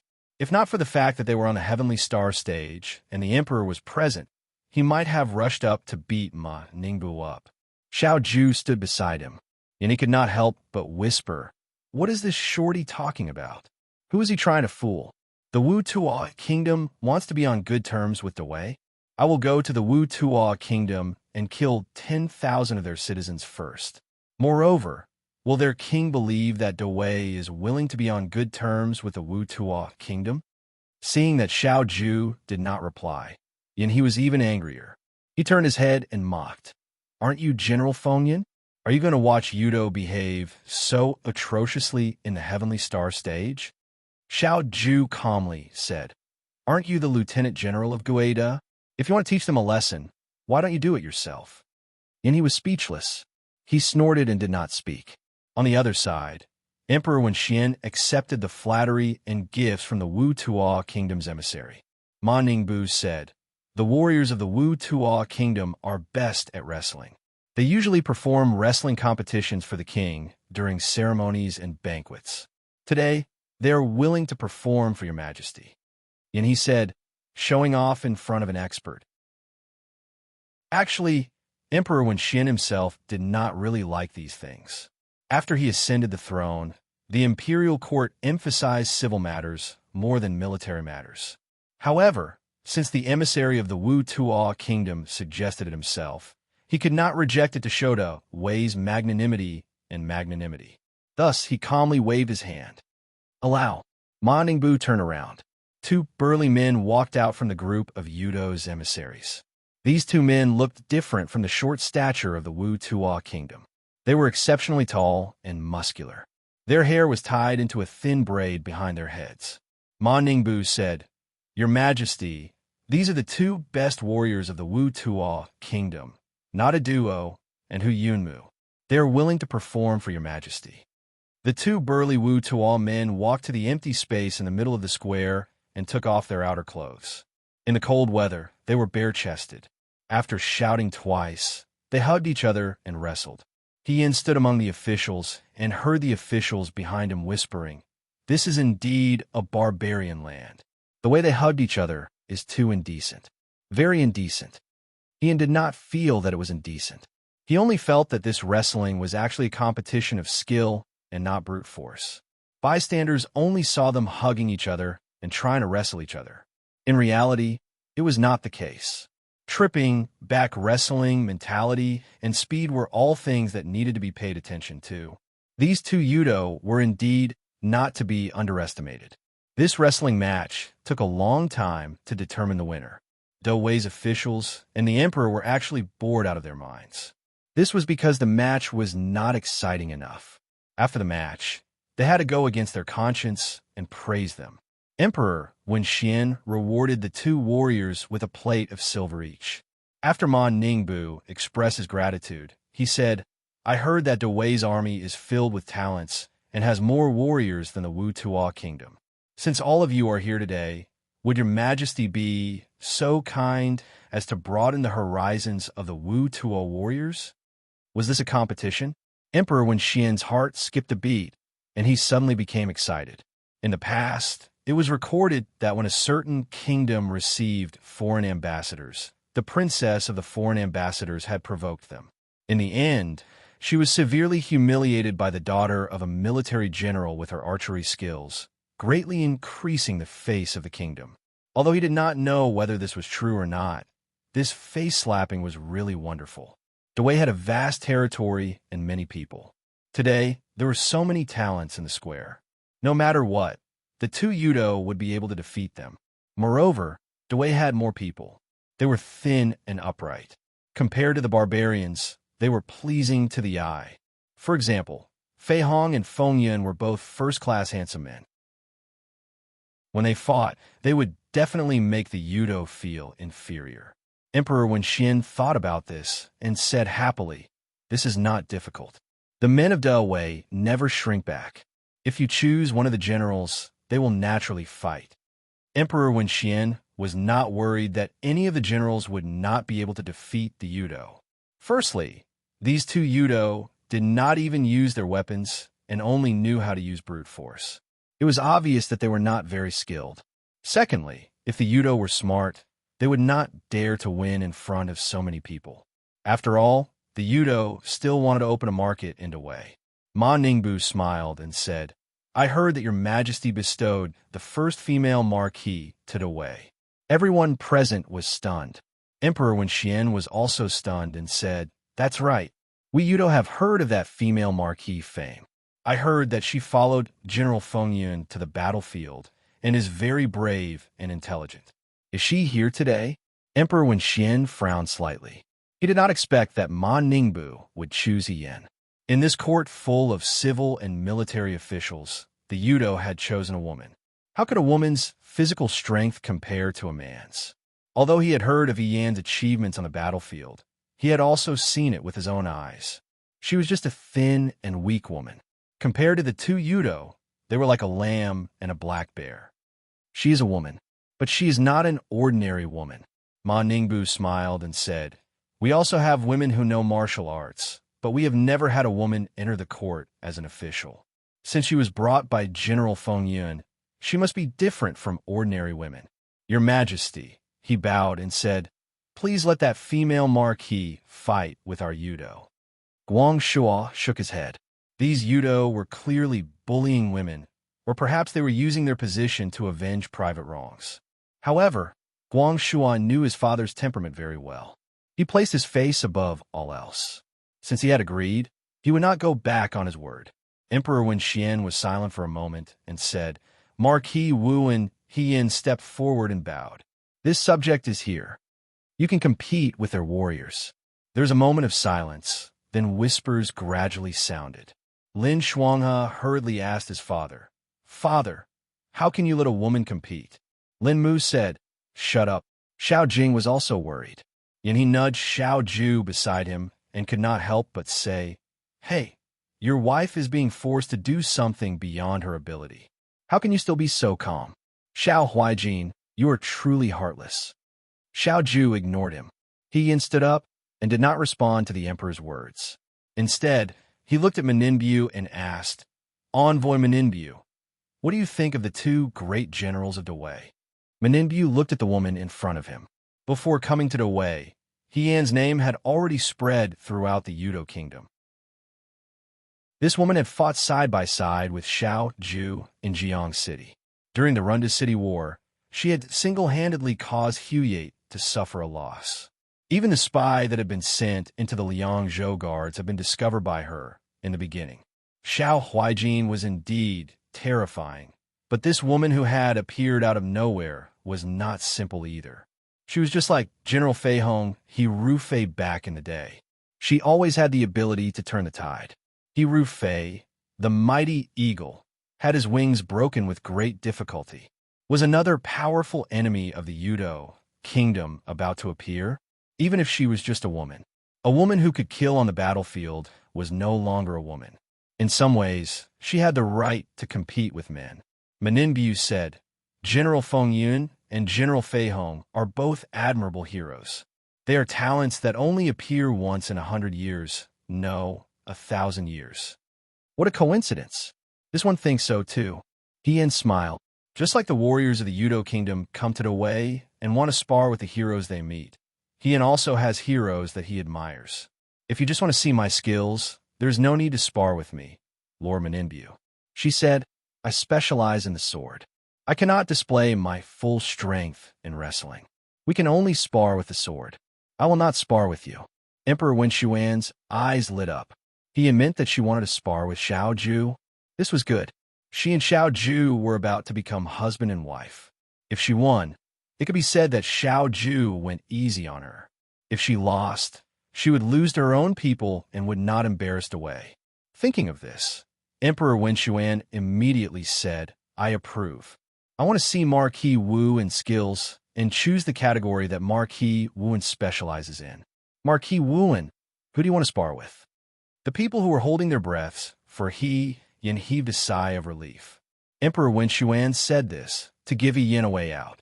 The officials who were watching the show were also disappointed. Yin naturally chose Xiao Ju. A spar between husband and wife could easily produce any result they wanted. Just as everyone was thinking this, Yin walked in front of the generals. She did not stop beside Xiao Ju. She walked in front of Yi Rufei and looked at him. General Fei Hong. She smiled brightly with a hint of sarcasm. I want to see your sword. Chapter 233. The square was dead silent. No one would have thought that the person Yin wanted to compete with was not Xiao Ju, but Yi Rufei. Lin Shuanghe muttered, Is Sister He crazy? And he also frowned and asked Xiao Ju, What's wrong with her? Why didn't she look for you, but went to Yi Rufei? Xiao Ju did not speak. Her expression was calm, as if she had already expected this scene. Yi Rufei looked at the woman in front of him.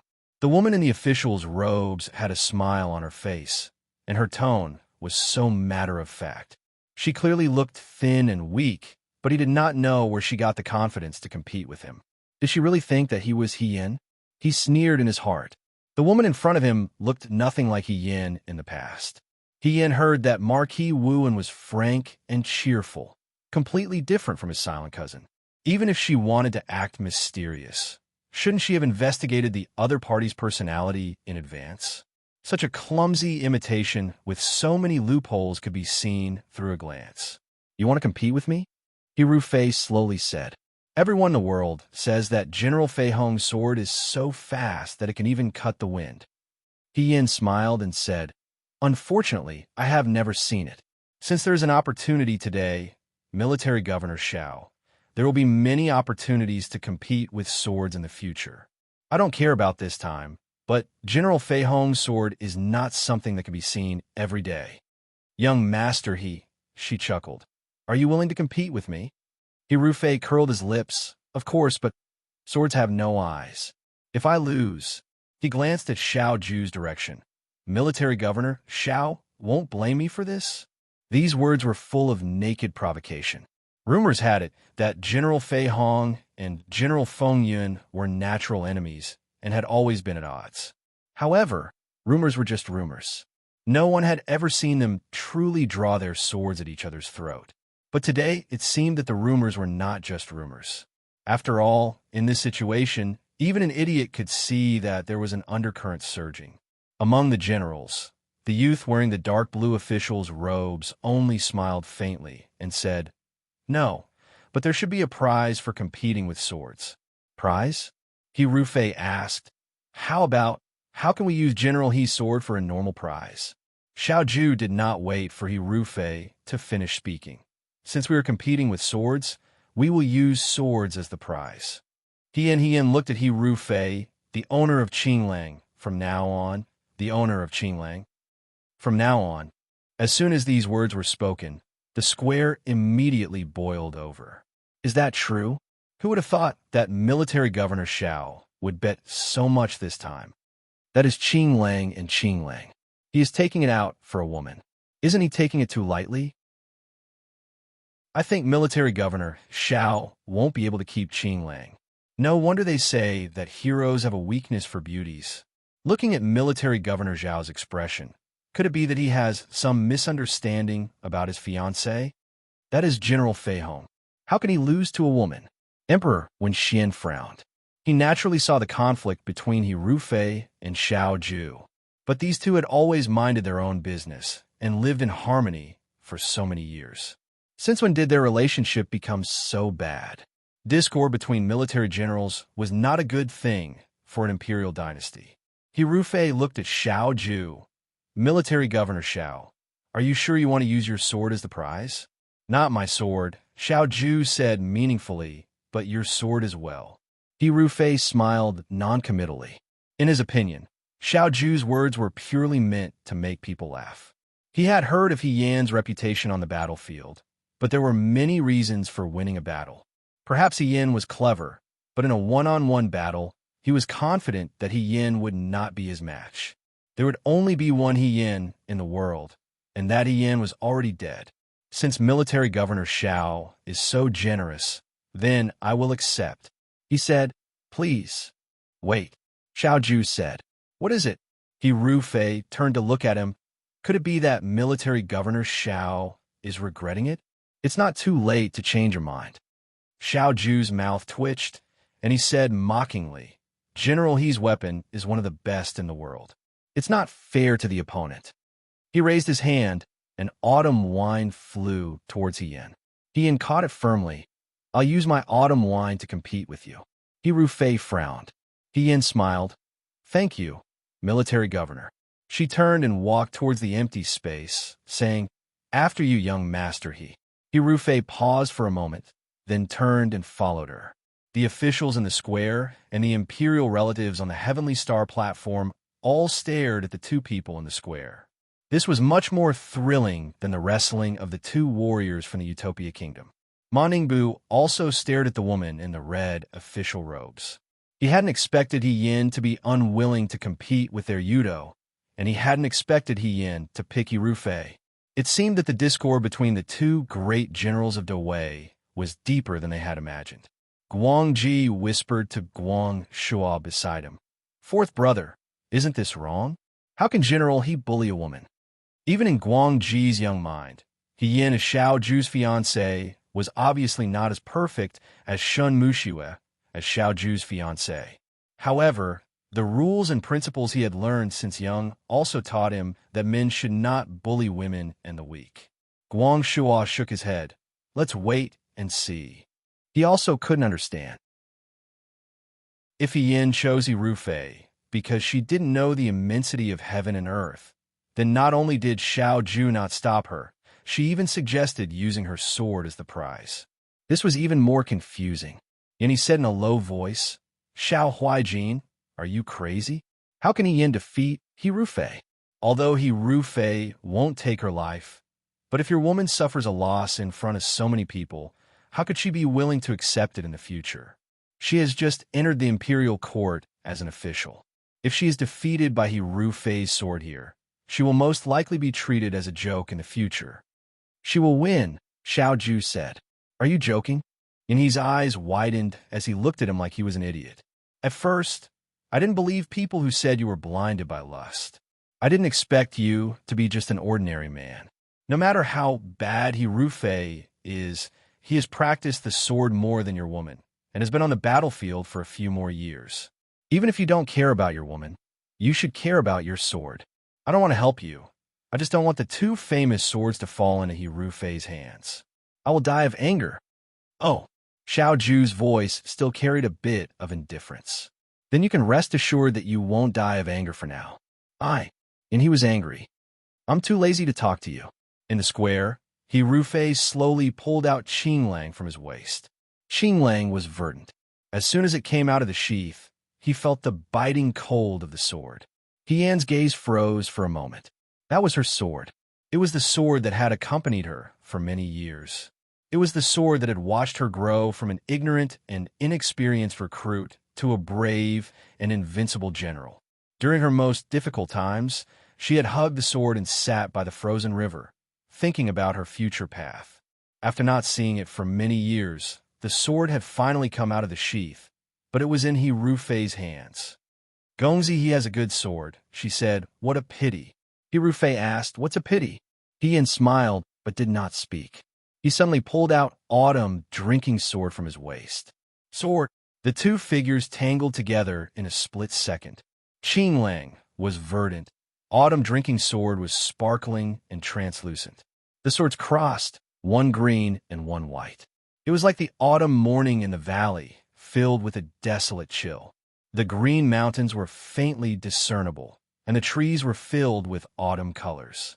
The sword's aura caused the sand on the ground to fly in all directions. It was clearly a competition of swords, but it was as moving as a dance. General Fei Hong's swordsmanship was naturally excellent. It was fast and accurate, and had an indomitable aura. What was surprising was that the girl holding Autumn Drinking Sword did not seem to be at a disadvantage when fighting with General Fei Hong's sword. How is this possible? She was just a girl. Although she had been on the battlefield, she was only 16 or 17 years old. How could she be a match for a veteran on the battlefield? Could it be that General Fei Hong was going easy on her? Hirufei's heart flashed with a trace of surprise. Before the competition, Hirufei thought that he had already overestimated He Yan's swordsmanship. But now, it seemed that he had still underestimated it. This girl's swordsmanship was skillful, as if she had practiced swordsmanship since she was a child. The tip of her sword was extremely stable and cunning. She could easily avoid his every attack, and her attacks were not weak at all. Like a storm, they were equally matched. Sometimes, because the girl's body was light, it seemed that she was faster. Lin Shuanghe was stunned. He muttered to himself, "My sister, he is this powerful?" Although he knew that He Yan was powerful, but every time He Yan fought to the death, he had never seen it with his own eyes. He had only heard about it, and in her opinion, He Yan might be skilled in the art of war, but because of a girl's physical strength, her skills could not be compared to a man's. Moreover, her opponent was Hirufei. Hirufei was a little weak when he was young and studying in the Xianchang school. But later, in Dawei, he was on par with Xiao Ju. Lin Shuanghe's heart, which had been in his throat, was now at ease. But what followed was a deeper suspicion. He Yan was so powerful. Didn't that mean that she was at least on par with Hirufei? Did Xiao Ju know about this beforehand? Was that why she was so confident and dared to use the Autumn Drinker Sword as the prize for this competition for He Yan? Wherever the tip of the sword went, there was actually one person who had been overlooked by everyone. It was Su Zhiheng, who was hiding among the civil officials. Ever since he had seen He Yan at the celebration banquet, Su Zhiheng had felt uneasy. But fortunately, he had not seen He Yan again. Today, when Ma Ningbu mentioned He Yan, Su Zhiheng had a bad premonition. This premonition reached its peak when He Yan proposed to compete with Hirufei. If not for the fact that everyone was standing there obediently and the emperor was watching from the Heavenly Star platform, Su Zhiheng might have already run away. The woman holding the sword was full of smiles. In an instant, her face overlapped with the face of a certain woman in his memory. Su Zhiheng looked at He Yan, who was fighting with Hirufei, and heard the exclamations of the people around him. He only felt his entire body turn cold. She's back. It can't be anyone else. It can only be her. He Yan is back. He Yan used her sword to block Hirufei's sword. Then, with a light leap, she turned around and went behind Hirufei. The Autumn Drinking Sword understood her very well.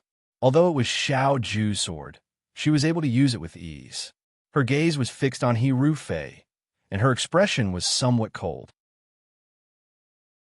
Hirufei was imitating her sword moves. Perhaps because Hirufei was afraid that his disguise as General Fei Hong would be exposed, even if he took off his mask, even if he did not go to the battlefield, he still deliberately imitated He Yan's sword moves. In fact, he imitated 80% of He Yan's moves. If he was not very close to He Yan and often saw her use her sword, he was afraid that he would not be able to tell. But in the end, 20% was missing. And that 20% happened to be the most important 20% for He Yan. 10% came from Xiao Ju's guidance when she was young, and 10% came from Master Lu Buwang's teachings. In all fairness, Hirufei's sword moves were not bad. However, as a person who had never been on the battlefield and had never experienced the edge of life and death, his sword energy would always be reserved. He Yan smiled slightly and stabbed her sword towards Hirufei.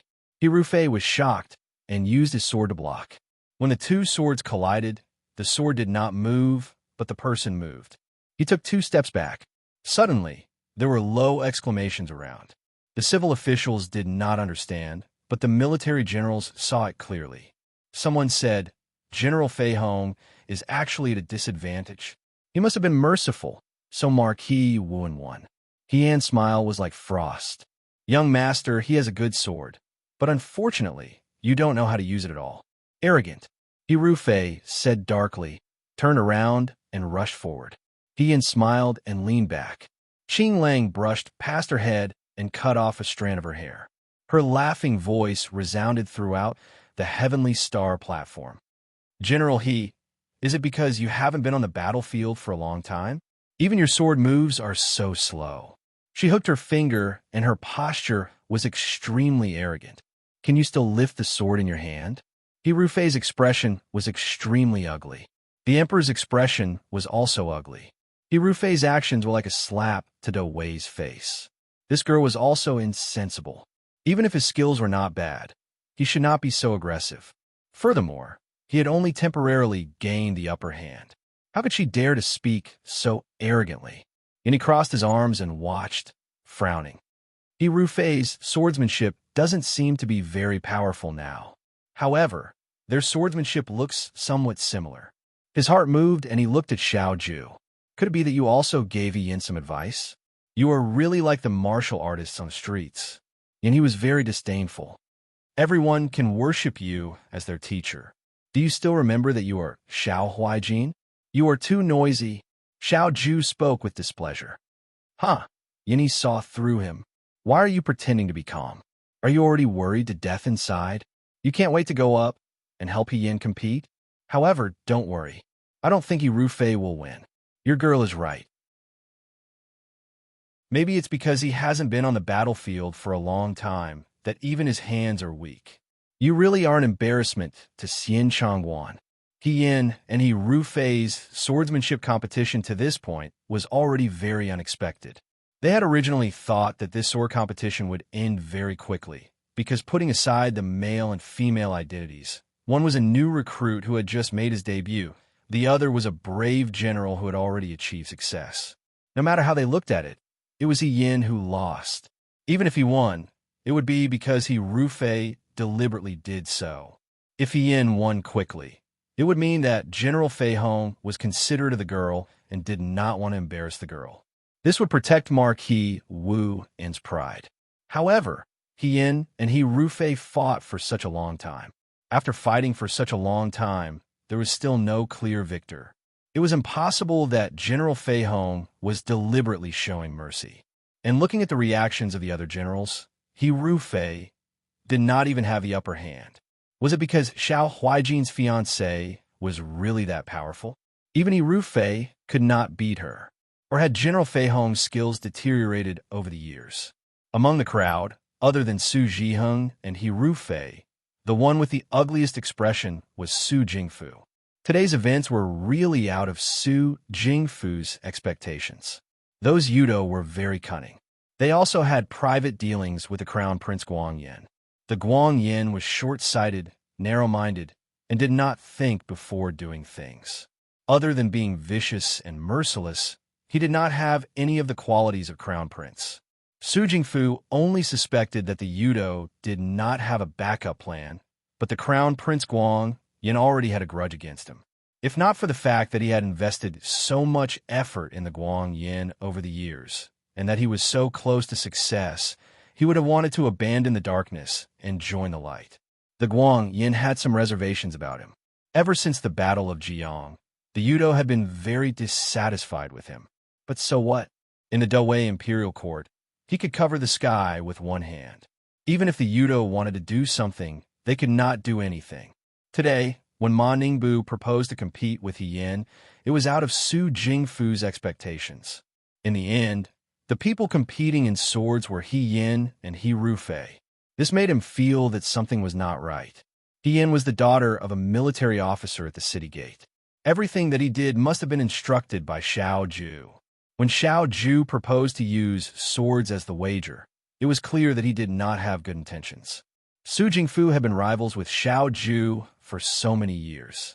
He had watched him grow from a young man who barely held on to the family's lintel to the current right military commander. Sometimes he understood Xiao Ju better than he did.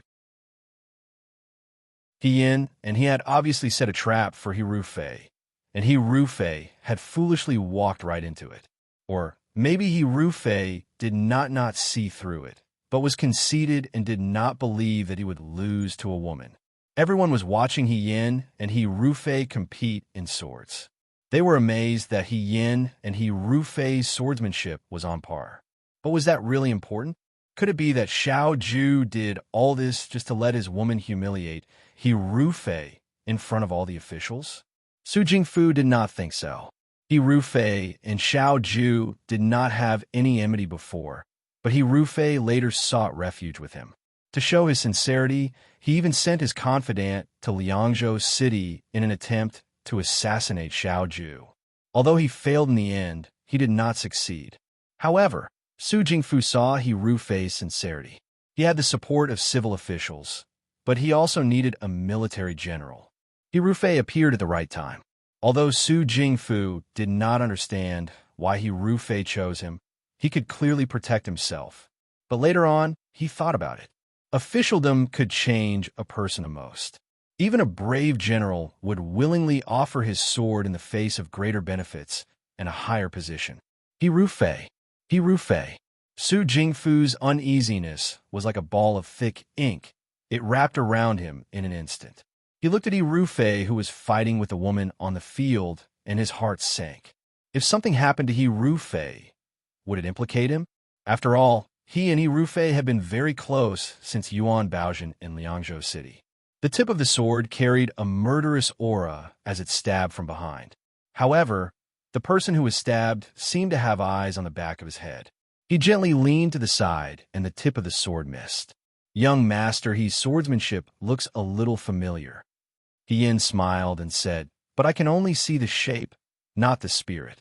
How to use this sword?" Her lips curled up with a murderous look. "Do you want me to teach you?" She suddenly turned around and stabbed. With a bang, the tip of the sword pierced He Rufei's chest. However, it only went in a little and did not go any further.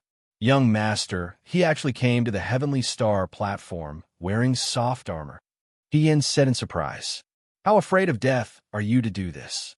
Could it be that you have many enemies and are afraid that someone will come for you midway?" He Rufei sneered. "You talk too much. It's your swordsmanship that is too weak." In terms of provocation, He Rufei really was not He Yin's opponent. When they were in the Liangzhou City Guards, He Yin could provoke every new recruit with just a few words, let alone now. He Rufei also felt mentally strained. This woman's swordsmanship was truly too good. There were no loopholes, and he could not find any. On the contrary, she was always able to find his mistakes and see through them at a glance. There were several times when He Yin clearly could have ended the battle quickly, but she did not. She would sometimes cut off a button of his, sometimes cut off a section of his sleeve. She was unhurried, like a cat catching a mouse, making him look inferior to a woman in front of everyone. Inferior to a woman. He was clearly the real He Rufei, clearly the young master of the He family, but he had to live according to He Yan's lifestyle. He lived as if he was He Yan's substitute. In the end, he was still being said that he was inferior to He Yin. Don't think that he could not see that those people were talking and pointing behind his back. The current General Fei Hong could not compare to the previous General Fei Hong. Why? Why did he have to be compared like this? Why did he have to live in someone else's shadow and be inferior to a woman? It was ridiculous. That woman was already a dead person. How could a dead person compare to him? The one who lived to the end was the winner. He held his sword and stabbed at He Yan's back from a tricky angle. This was General Fei Hong's most powerful swordsmanship.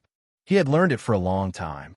It was said that no one could avoid General Fei Hong's last sword. The tip of the sword was about to pierce the woman's back. Everyone's hearts were in their throats. In the next moment, Yin Xiu accurately parried his sword. The woman in red did not turn her head. Instead, she turned her hand and thrust her sword back. The tip of her sword was swift and fierce. He Rufei was startled.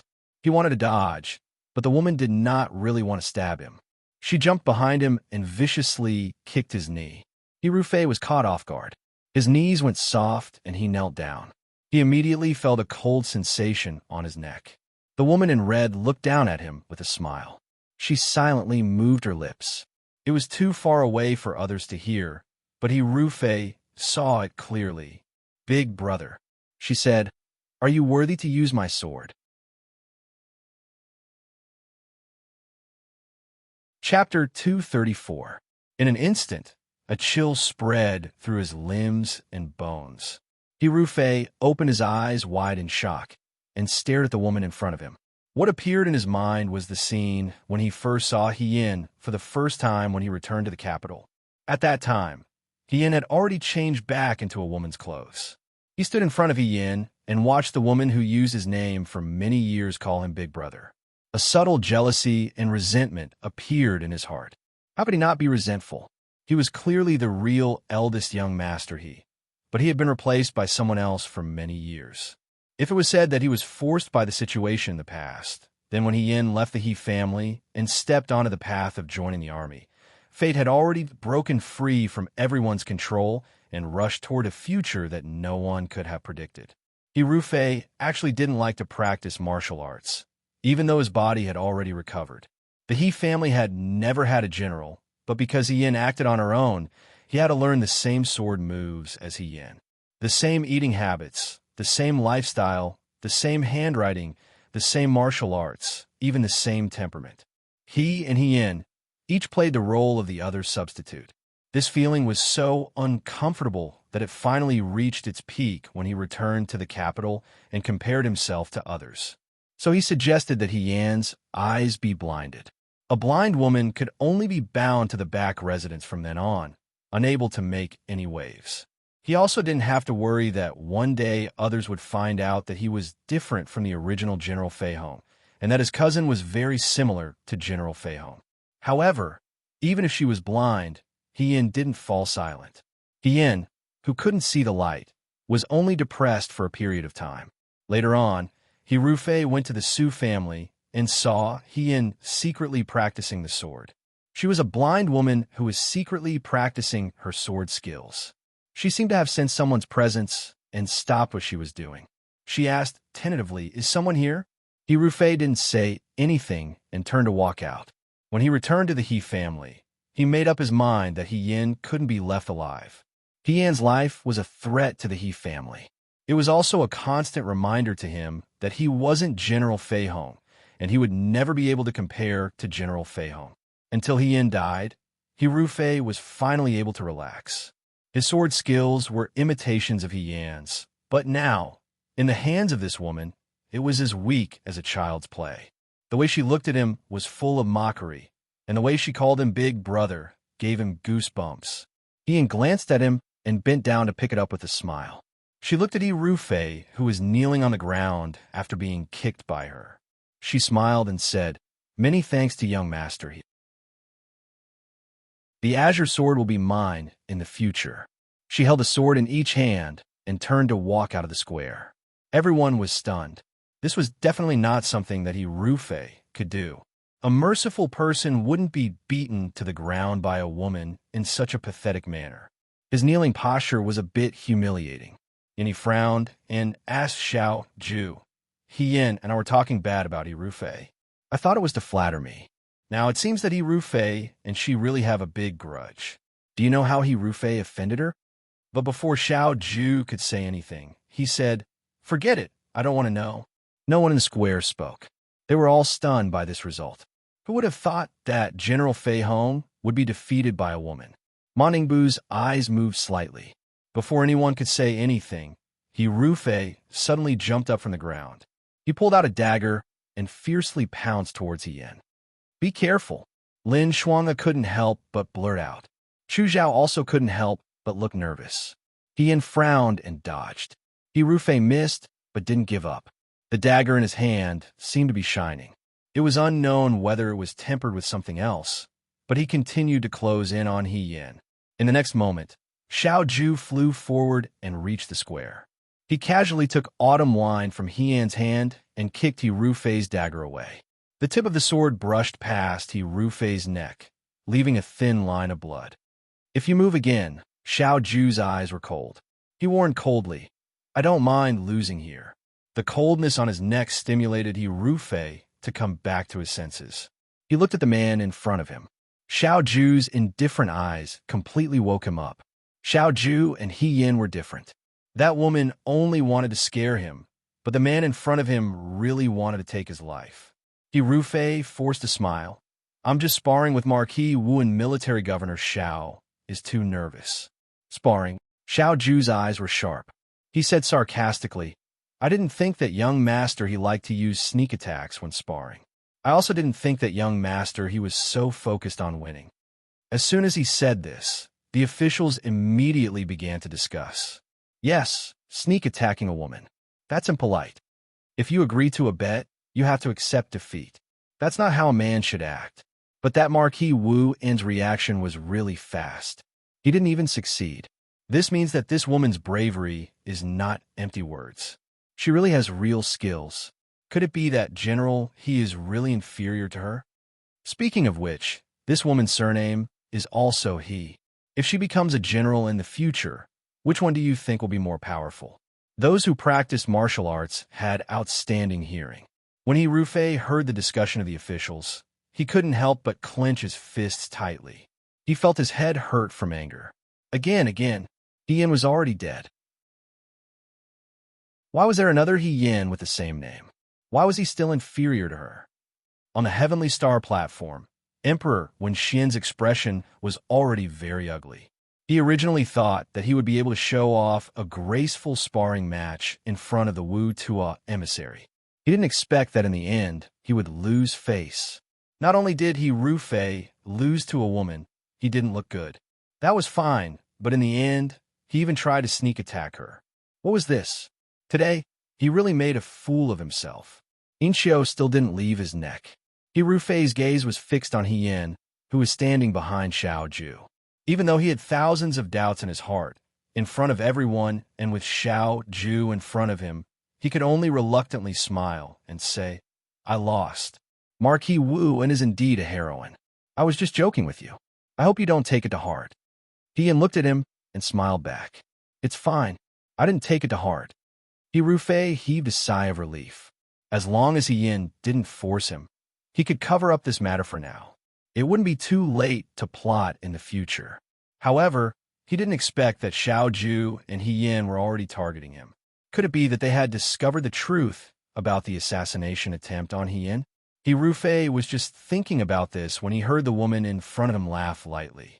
But young master, why do you still hide a poison dagger when you already have the emerald gem sword? Her voice was neither loud nor soft, just loud enough for everyone in the square to hear. In an instant, a stone stirred up 1,000 ripples. Everyone looked at He Rufei in a different light. Poisoned? Is that true? Why would General Fei Hong carry a poison dagger? He Rufei didn't expect He Yin to suddenly attack. Panic flashed across his face as he reprimanded. What nonsense are you talking about? Is that so?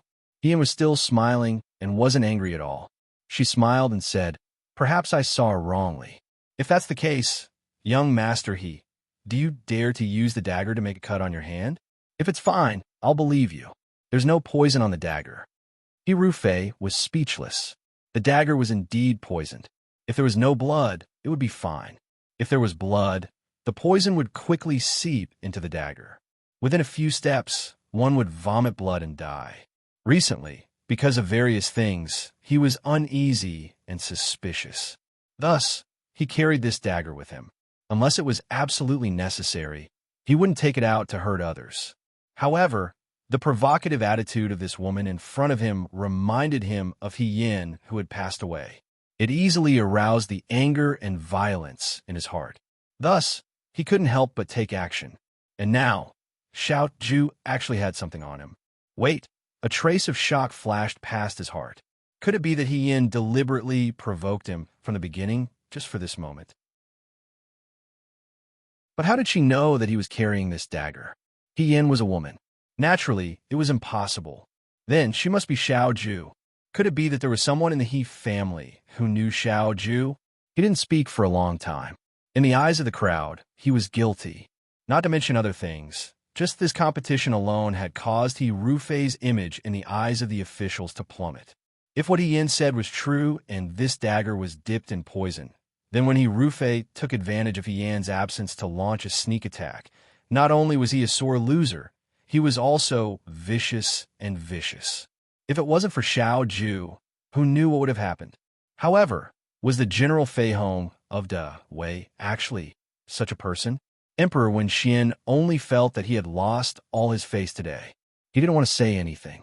Su Jingfu stood among the civil officials. His face was so gloomy that it looked like it could drip water.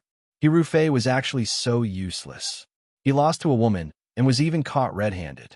Since it was Xiao Ju who made the move, he Rufei probably didn't even know that he had fallen into their trap from the beginning. But Su Jingfu pondered in his heart. What was Xiao Ju trying to do by beating around the bush? Lin Shuanghe suddenly spoke. Your Majesty, this commoner will know if young Master He's dagger is poisoned with one look. Why don't you let this commoner take a look to prevent misunderstandings between the two generals? To be honest, Lin Shuanghe didn't have any bad feelings towards He Rufei. He was different from Yan He. He and He Rufei were schoolmates who improved together. Although Lin Shuanghe didn't know what had happened between Xiao Ju and He Rufei, based on his understanding of He Rufei, she shouldn't be the kind of vicious person who would sneak attack someone from behind. There might be some misunderstanding between them. At this time, he still hoped that Xiao Ju and He Rufei could mend their relationship. At least, they didn't need to be at daggers drawn. He thought that he had good intentions. However, He Rufei paused for a moment and gritted his teeth. No need. This dagger is indeed poisoned. The officials were in an uproar. Emperor Wen Xian said angrily, He Rufei, why did you bring a poisoned dagger to the Heavenly Star platform? When He Rufei heard these words, he immediately knelt down and bowed towards Emperor Wen Xian. He raised his head and said, Your Majesty, these few days, Shuo City hasn't been peaceful. A few days ago, I was attacked by assassins. Not long ago, my residence was attacked by thieves. I suspected that someone was trying to harm me. In order to prevent any accidents, I hid a dagger in my clothes. However, today I was anxious to spar with Marquis Wu and forgot that the dagger was inappropriate. I'm sorry, please punish me. Dian looked at his fluent lie and couldn't help but raise his brows. He Rufei was also a talent. He thought of an excuse in such a short time. Although this excuse was forced, it was still an excuse. When Su Jingfu saw the situation, he stepped out and said, Your Majesty, I've also heard about the theft from General He's residence. Although it was inappropriate to carry a dagger, it wasn't a crime worthy of death. Today's banquet on the Heavenly Star platform is not suitable to see blood. I hope Your Majesty can be lenient. However, General He's actions were indeed dangerous. If he was careless and injured Marquis Wuan, I'm afraid that Military Governor Xiao would fly into a rage. He said these words lightly and with a bit of ridicule. It was obvious that he wanted to help He Rufei turn the matter into a small one. After all, He Rufei had many connections with him in the dark. If something really happened to He Rufei, it wouldn't be good for him to be implicated. Su Jingfu looked at He Yin and smiled. I'm afraid that Marquis Wuan was quite frightened. Everyone looked at Su Jingfu and Xiao Ju. The two of them were sworn enemies, and everyone in the court knew that. Xiao Ju was cruel and heartless. Everyone knew that. However, his fiancée, Wu Marquis, was always smiling. She was also gentle and had a sense of propriety when conversing with others. She seemed to be an easy person to talk to. Moreover, in front of so many people, if He Yin continued to be unforgiving and aggressive, not only would it make her seem unreasonable as a woman, it would also make Emperor Wen Xian unhappy. After all, this was considered a family scandal. It was best not to blow it up in front of outsiders. Su Jingfu gave him a way out. Emperor Wen Xian was happy to speak and reprimanded. He Rufei, hurry up and apologize to Marquis Wuan. He Rufei hurriedly saluted He Yin and said, I'm sorry, Marquis Wuan. Just now I was too competitive and almost hurt Miss He. Fortunately, Miss He is fine. Although he was speaking to He Yin, his gaze was fixed on Xiao Ju, who was beside He Yin. In He Rufei's opinion, He Yin's actions must have been incited by Xiao Ju. He wasn't worried about He Yin, but he couldn't help but be afraid of Xiao Ju. However, He Rufei was also somewhat proud of himself. So what if she was Xiao Ju? Once emperor, when Xian spoke, no matter how dissatisfied he was, he could only drop the matter. Prime Minister Su was still the best. It was worth it for him to lose a trusted aide and form a relationship with Su Jingfu. Just as he was thinking this, he saw the Douai's right army commander standing in front of him. He lowered his eyes and looked at him with silent mockery, as if he was looking at a clown. He Rufei's heart was immediately filled with anger. Before he could speak, Hien spoke. Hien said, "Young master you don't need to apologize to me. After all, you didn't really hurt me. If you had hurt His Majesty today, young master, he would have died." He Rufei's expression changed. "What did you say?" He subconsciously looked at the emperor on the Heavenly Star platform. "I said," Hien bent down to pick up the dagger that he Rufei had dropped. He played with it in his hand and then looked at him. He slowly said, "Young master, you did everything possible to hide a dagger on your body. Was it really to hurt me? I'm just a woman. Why would young master do this? The person that young master really wants to hurt is His Majesty." At the end of his words, his voice was as sharp as a knife. Everyone present couldn't help but tremble in fear. Hien Rufei didn't wait for her to continue and sternly interrupted Hien. "Don't make slanderous accusations. You are framing me, your Majesty." He hurriedly looked at Emperor Wen Xian and cried out, "This subject does not have such malicious intentions. I don't know how this subject offended Marquis Wu Un or military governor Xiao. They actually want to frame this subject for injustice." Su Jingfu also didn't expect that Hien would directly accuse He Rufei of regicide. Hearing this, he hurriedly said, "Marquis Wuan, you can't speak carelessly. General, he only accidentally injured you during a spar. Why do you have to force him to his death? Your Majesty, this subject followed the Fuyue army to quell the rebellion. I only wish for the Douai to prosper and its people to be at peace. This subject's lifelong wish is to protect Douai's land for your Majesty. Your Majesty, please believe in this subject's loyalty." He Rufei shouted. Ma Ningbu's eyes widened slightly. He really didn't expect this to happen. This was very interesting. Although He Rufei had cooperated with the Yudo didn't truly trust him. After all, He Rufei's methods of leading troops were obvious to all. If the two great generals of Douai joined forces, it would definitely not be a good thing for the Yudo kingdom. Now that they were fighting, as long as one of Emperor Wen Xuan's arms was broken, a hole would be torn into Wei. He didn't intend to speak. The emperor sat on the high throne and looked at his subjects who kept kowtowing with a strange expression. Although he was a mediocre emperor and wasn't good at court affairs, he still had the natural trait of an emperor. He was suspicious. It would have been better if he didn't mention it. Once a seed was planted, the way he looked at people changed.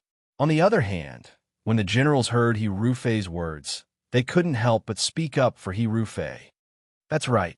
General, he disregarded his own life in order to quell the rebellion in Xichang. His loyalty is obvious to all. How could he have the intention to harm your Majesty? Marquis Wu En's words are too much. If he really had the intention to harm your Majesty, why would he risk his life to fight a war?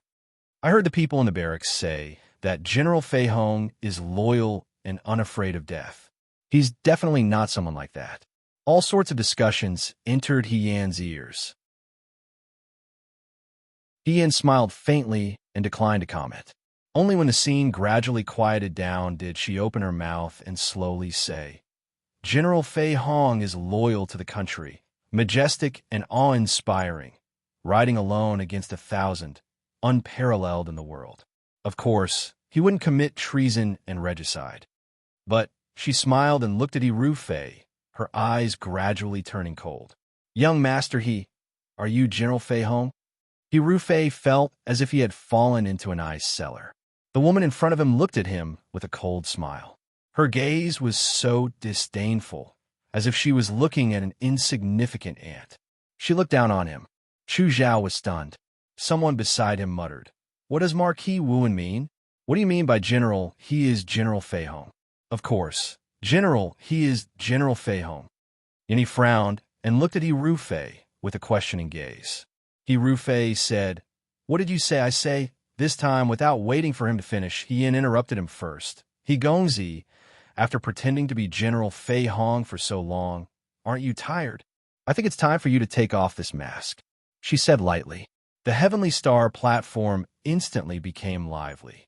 Even if Emperor Wenxian was present, he couldn't control the development of the situation. He Rufei felt as if he had been stripped naked and thrown out in broad daylight. The sun was so glaring that he couldn't open his eyes. Su Jiheng also felt as if he had been struck by lightning. His legs were trembling and his eyes were full of fear. There was only one thought in his mind. Run, run. But just as he was about to move, he realized that his legs were weak and he didn't have the strength to move. What nonsense are you talking about? Rufei forced himself to maintain his composure and said hatefully, Is Marquis Wu crazy? Pretending to be General Fei Hong? What mask? His Majesty personally conferred me the title of General Fei Hong. How can it be fake? If you want to condemn someone, you can always find a pretext. I thought that Marquis Wu was a heroine with a broad mind. I didn't expect her to be so narrow-minded. If I had known, I wouldn't have competed with you. What's the point of saying these things now? Ian looked down at him.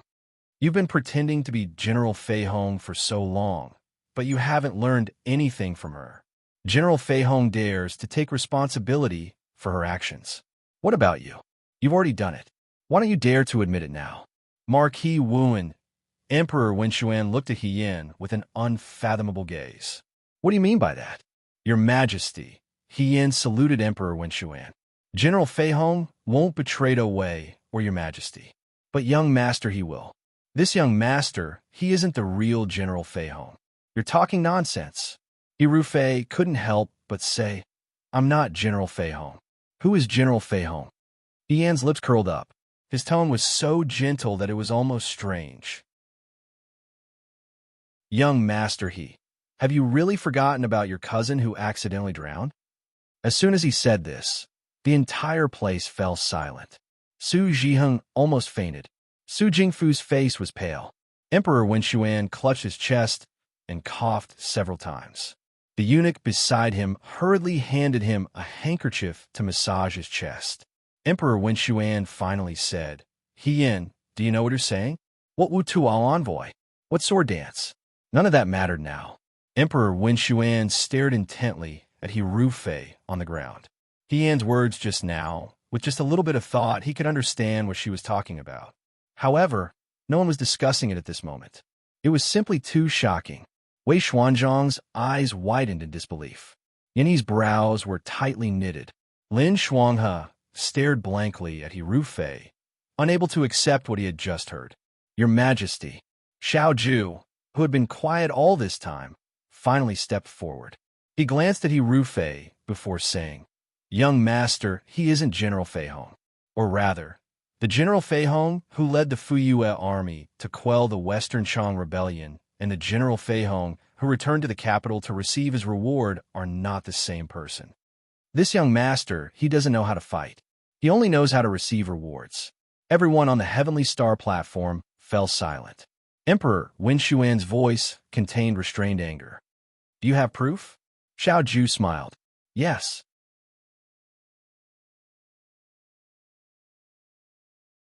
Chapter 235. On the high seat, the emperor looked at the letter in the hands of the palace servant and did not speak for a long time. Rufei's heart seemed to be tightly gripped by an invisible hand, gripping it so tightly that his heart ached. At this point, he was certain that the thief who broke into the He family that night and stole the letter in the exquisite box was Xiao Ju. But how did Xiao Ju know how to open the exquisite box? She could enter and leave the He family as if no one was there. If there was no spy who tipped her off, could it be? He looked at He Yin and vaguely remembered that when he was sparring with this woman, she called him Big Brother. It contained a myriad of emotions, like a malicious spirit that came to collect debts. Could it be that she really, the real General Fei Hong, was once a classmate of this official at the Xianchang Pavilion? Xiao Ju said. After the Battle of Huayuan, this official found that there was something suspicious about General Fei Hong's identity. After returning to the capital, this official went to the Xianchang Pavilion. Someone set fire to the Xianchang Pavilion's library and attempted to burn General Fei Hong's old handwritten notes. Xiao Ju said in a low voice. Fortunately, the arson was unsuccessful. This official compared the handwritten notes of the Xianchang Pavilion with the military books that General Fei Hong once read. The handwriting is the same, but young Master He's handwriting is not similar. Just based on this point, how can you prove General Fei Hong's identity? Su Jingfu slowly opened his mouth and stared at Xiao Ju with an unfathomable gaze. A person's handwriting will not always be the same. With the passage of time, it is not impossible for it to change. He never thought that Xiao Ju would beat around the bush to talk about this matter. This matter sounded so ridiculous that it made people laugh. He Rufei's cousin was the real General Fei Hong, and he Rufei was just a fake who took over the family's home? How is this possible? No one even knew the name of he Rufei's cousin, let alone a woman. How could she have such great ability? He thought that Xiao Huijin was joking, but when he saw he Rufei's expression, he was shocked. In an instant, many things that he didn't understand in the past suddenly became clear. He Rufei was quite famous among the generals, and did not rely on the support of a civil official like him. Even if he wanted to take part in the competition for the throne, he would not be in a hurry. Why was he in such a hurry to cooperate with him? Instead, it seemed like he wanted to use him to hide something. Although Su Jingfu had his suspicions, he ordered people to investigate and found nothing, so he temporarily dispelled his suspicions. Now it seemed that Xiao Ju was telling the truth. Although he didn't know how Xiao Ju knew about these secrets, if something really happened to He Rufei, it would be bad for him. Thinking of this, no matter how unwilling he was, Su Jingfu could only speak up for He Rufei at this juncture. This is only one of the pieces of evidence. Xiao Ju calmly said, "Bring a witness." Someone was brought to the square by the imperial guards. It was a woman. She was very timid, and when she saw so many people in the square, she was so scared that she fell to the ground. "Madame Jiang," Xiao Ju said, "in front of the emperor, tell him everything you know without missing a single word." Su Jihing's face was as white as paper, and he was on the verge of collapsing. He had been looking for Mother Jiang's whereabouts all this time. Before, he had already heard the news, but the people he sent out were all empty-handed. Later, because of Fuang, he thought that He Rufei had found Mother Jiang. He Rufei wanted to use Mother Jiang to threaten him, but he never thought that Mother Jiang had been found by Xiao Ju. When Mother Jiang saw the emperor, she was so scared that she kowtowed again and again, tears almost falling out. Your Majesty, this humble woman really doesn't know anything. This humble woman is serving Su family's Yinyang." That day, Yinyang said that she wanted to kill young mistress. It was eldest master's idea. This humble woman only dared to watch from afar. They pressed young mistress into the water and suffocated her to death. This humble woman heard Yinyang call young mistress General He. Young mistress' eyes were also blinded by them. This humble woman didn't do anything. This humble woman really doesn't know anything. Heavens, what does this woman mean? The drowned young mistress, Su, was the real General Fei Hong, and they killed her to silence her? So, eldest master Su also knows about this? But isn't eldest master Su deeply in love with his deceased wife? What kind of deeply in love is this? It's simply hair-raising. Lin Shuanga muttered, "Brother, is young mistress Su?" And he also couldn't hide the surprise in his eyes, wondering if he was dreaming. Wei Xianzhong was pushed by his colleague beside him. "Teacher Wei, so the general he in your school back then was actually a woman? Didn't you notice?" Wei Xianzhong didn't speak, his mind filled with disbelief. He Rufei back then, he didn't like He Rufei very much. If it wasn't for Shi Bao's pleading, he wouldn't have allowed him to enter the school in the first place. That youth was diligent and eager to learn, but unfortunately, he didn't have any talent in academics. In terms of martial arts, he wasn't outstanding either. The Xianchang school nurtured the future talents of Dewei. For such an ordinary person, it was fine to go to an ordinary school.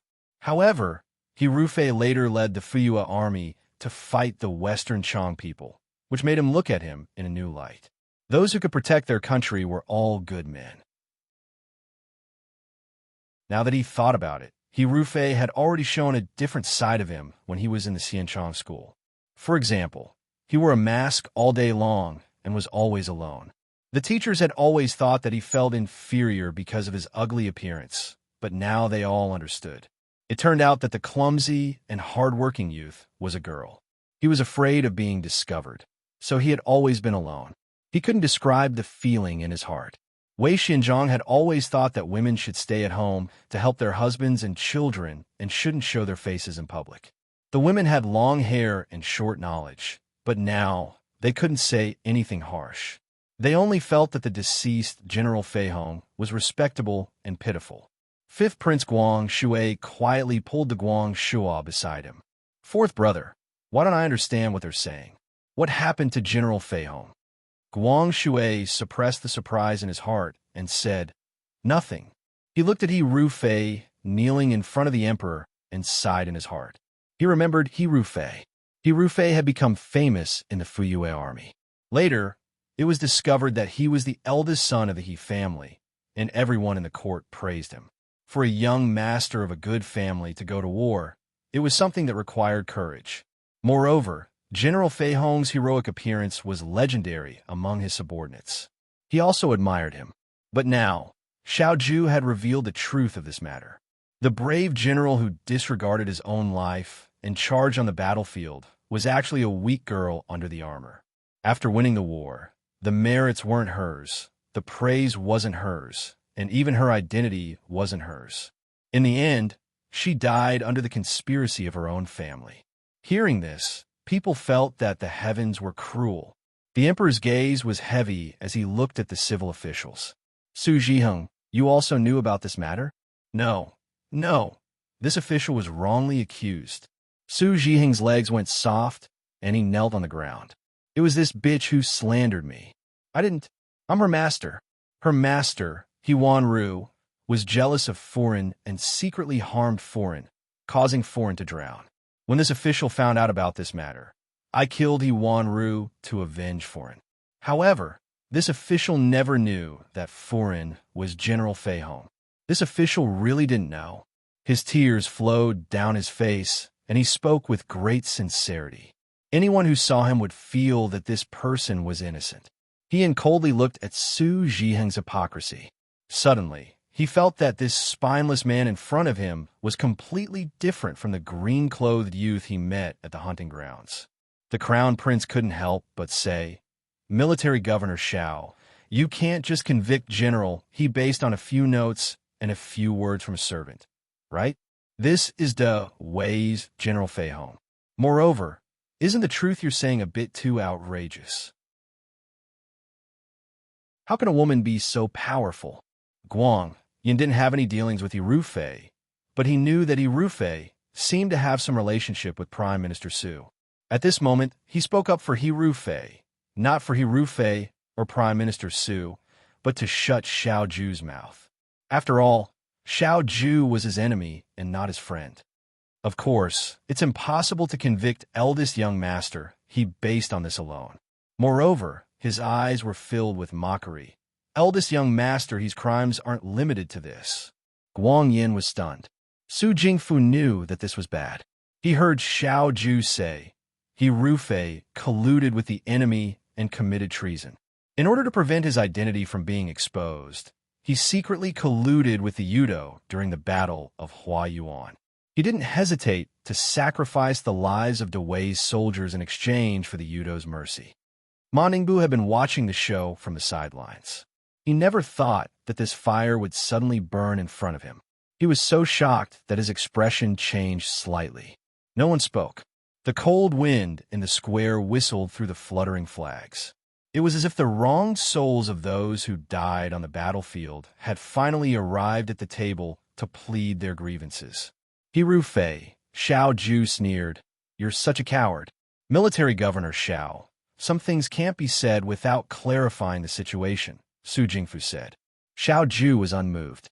He only ordered his subordinates to present the evidence to the emperor. Eldest young master He's residence was robbed. It said that antiques and cultural relics were stolen. It's just a small amount of money, but the He family panicked and searched the entire city for the thief. Xiao Ju said faintly. Why? Because eldest young master, he himself knows that once the stolen items are made public, his reputation will be ruined. He Rufei gritted his teeth and said, "You 3 letters." The young man had already turned to the emperor. 2 of them are from the Yudo. The last one, he glanced at Su Jingfu and smiled, is from Prime Minister Su. Emperor Wenxuan suddenly looked up. If the previous incident with He Rufei only gave him shock and disbelief, then Xiao Ju's last sentence made him feel a great sense of anger and betrayal. Su Jingfu, in Yudo, he was a mediocre emperor. He liked to be a hands-off boss, but that didn't mean that he liked to be played by others. This trampled on the dignity of the emperor's family. How could he tolerate this? Su Jingfu was stunned. He subconsciously knelt down and said, "Your Majesty, I'm not disloyal. I don't know where military governor Xiao got these forged letters from to slander me like this. My loyalty to your Majesty can be seen by heaven and earth." He didn't know where Xiao Ju got the letters from, nor did he know when He Rufei hid them. He didn't think too much about He Rufei. A rude and unreasonable general wasn't worth the effort. But it was his carelessness that pushed him into the fire pit. He Rufei actually kept a card up his sleeve. He didn't know where he got this letter from, but he didn't destroy it. And it was found out by Xiao Ju. Emperor Wenxuan looked at the letter in his hand. The more he read, the darker his face became. In the end, there was no expression on his face. He already knew in his heart whether the letter was real or not. For so many years, Su Jingfu had been by his side, but he had always turned a blind eye. It was all because of Su Jingfu's assistance when he first ascended the throne. He thought that he was a humane emperor, different from the previous emperors. But now, it seemed that the relationship between the emperor and his subjects was not worth mentioning in the eyes of some people. He gave Su Jingfu power and status, but he was still not satisfied. When he heard the words, "betray the country," the way he looked at Su Jingfu was no longer friendly. Military Governor Xiao, among the generals, yet he suddenly asked loudly, "He Rufei really abandoned the lives of tens of thousands of soldiers in the Battle of Huayuan for his own selfish desires?" Xiao Ju didn't say anything. He just looked at him calmly, and his eyes instantly turned red. Generals were different from scholars. They were on the battlefield and carried swords and spears. They were brothers and comrades who went through fire and water on the battlefield. Their emotions were different from others. When military generals fought, they wished they could protect as many people as possible. What they hated the most was meaningless sacrifice. Yet there was actually such a bastard who would betray his own people and watch them die. All he wanted was his own cheap life. And he took a deep breath and stood out. He knelt down in front of Emperor Wenxuan. "Your Majesty, please punish He Rufei severely. Take revenge for the innocent soldiers who died in the Battle of Huayuan." The generals were shocked at first, then they fell silent. Finally, they put down their swords and spears and knelt down as well. "Your Majesty, please punish He Rufei severely and take revenge for the innocent soldiers who died in the Battle of Huayuan." Their shouts shook the heavens. Moningbu knew something was wrong. He looked at Emperor Wenxuan again and was also shocked. Xiao Ju said coldly, "The Yudo secretly colluded with the officials in the imperial court, causing the people in Huayuan to be plunged into misery and suffering. The soldiers died in vain. Now, they are pretending to ask for peace, but in reality, they are harboring evil intentions. Your Majesty," Xiao Ju bowed and saluted, "the Yudo's ambitions are clear as day. Your Majesty, please retract your order for peace. As for opening a market into Wei, that is even more impossible. The most important thing now is to eliminate the officials in the Qing dynasty who are in cahoots with the Yudo." Su Jingfu reprimanded, "Xiao Huaijin, you are slandering me. The innocent will be innocent. Prime Minister Su, there is no need to be agitated." Xiao Ju didn't give him a look and looked directly at Emperor Wenxuan. "Your Majesty, please retract your order." Emperor Wenxuan suddenly felt exhausted. After being the emperor for so many years, there were not many relaxing days. Most of the time, he was exhausted.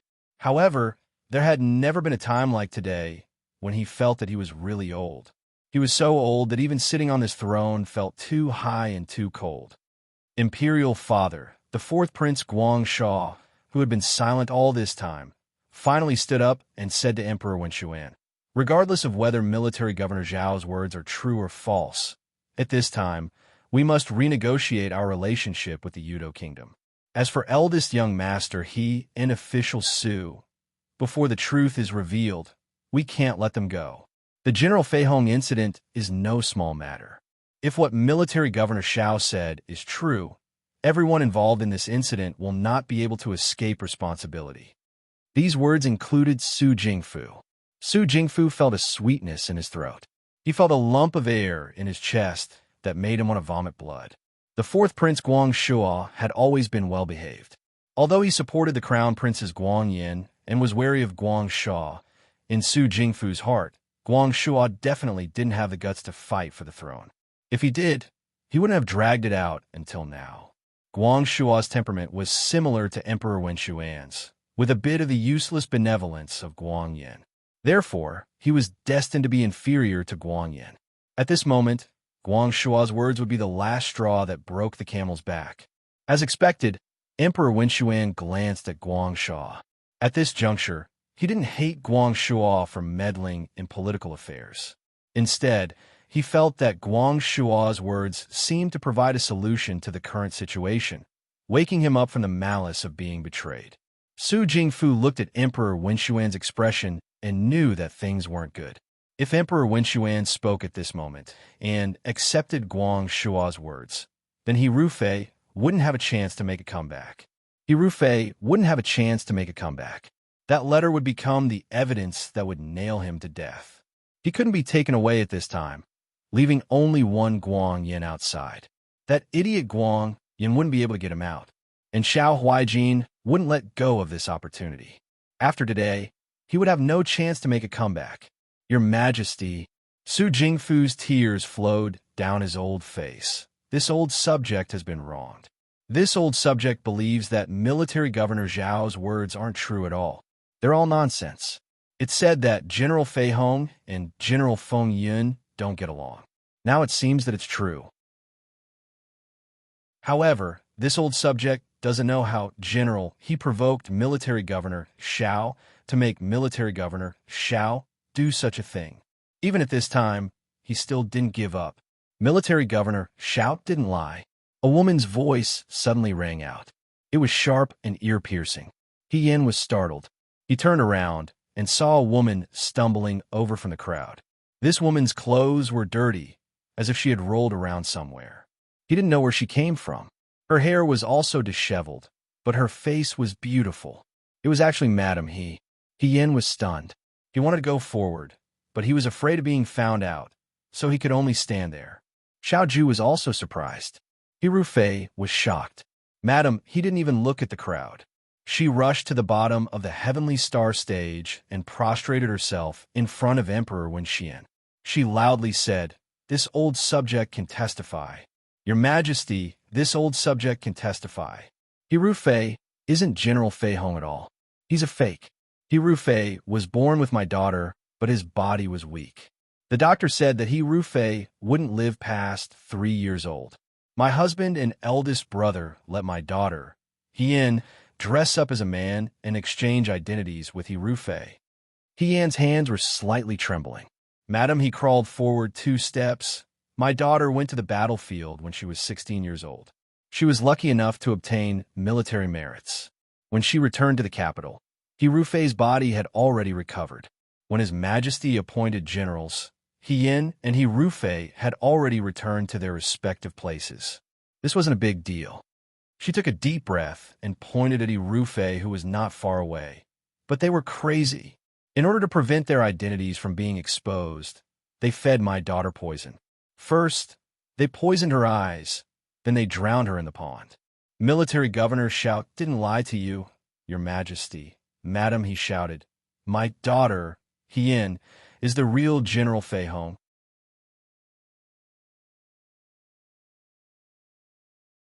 Chapter 236.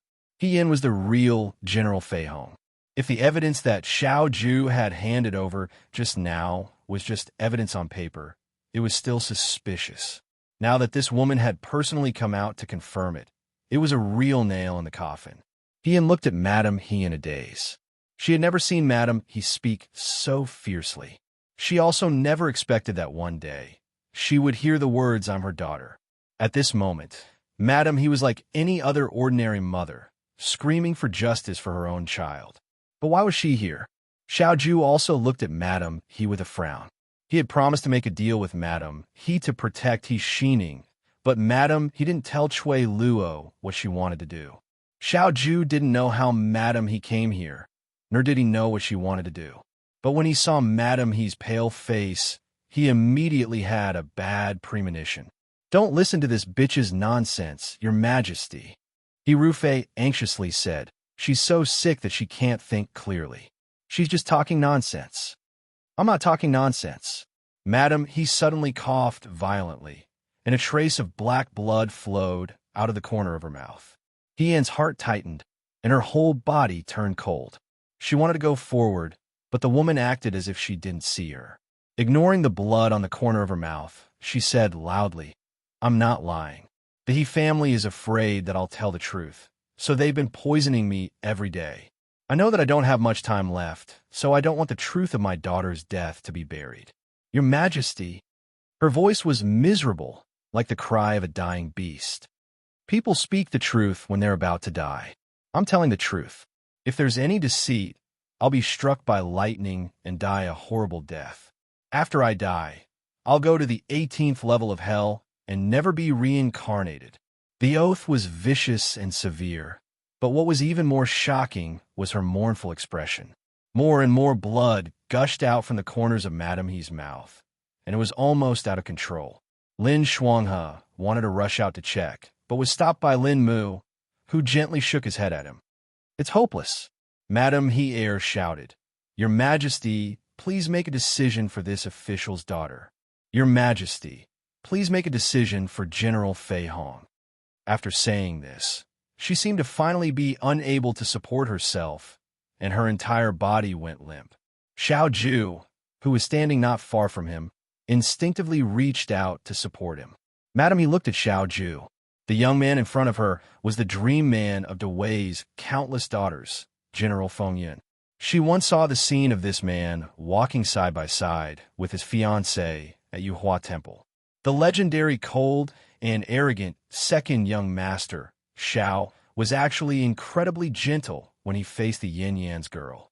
He was different from Su Zhiheng, He Rufei, and all the other men who used to deceive their wives. If Yin was handed over to him, she should be relieved. Her daughter, Yin.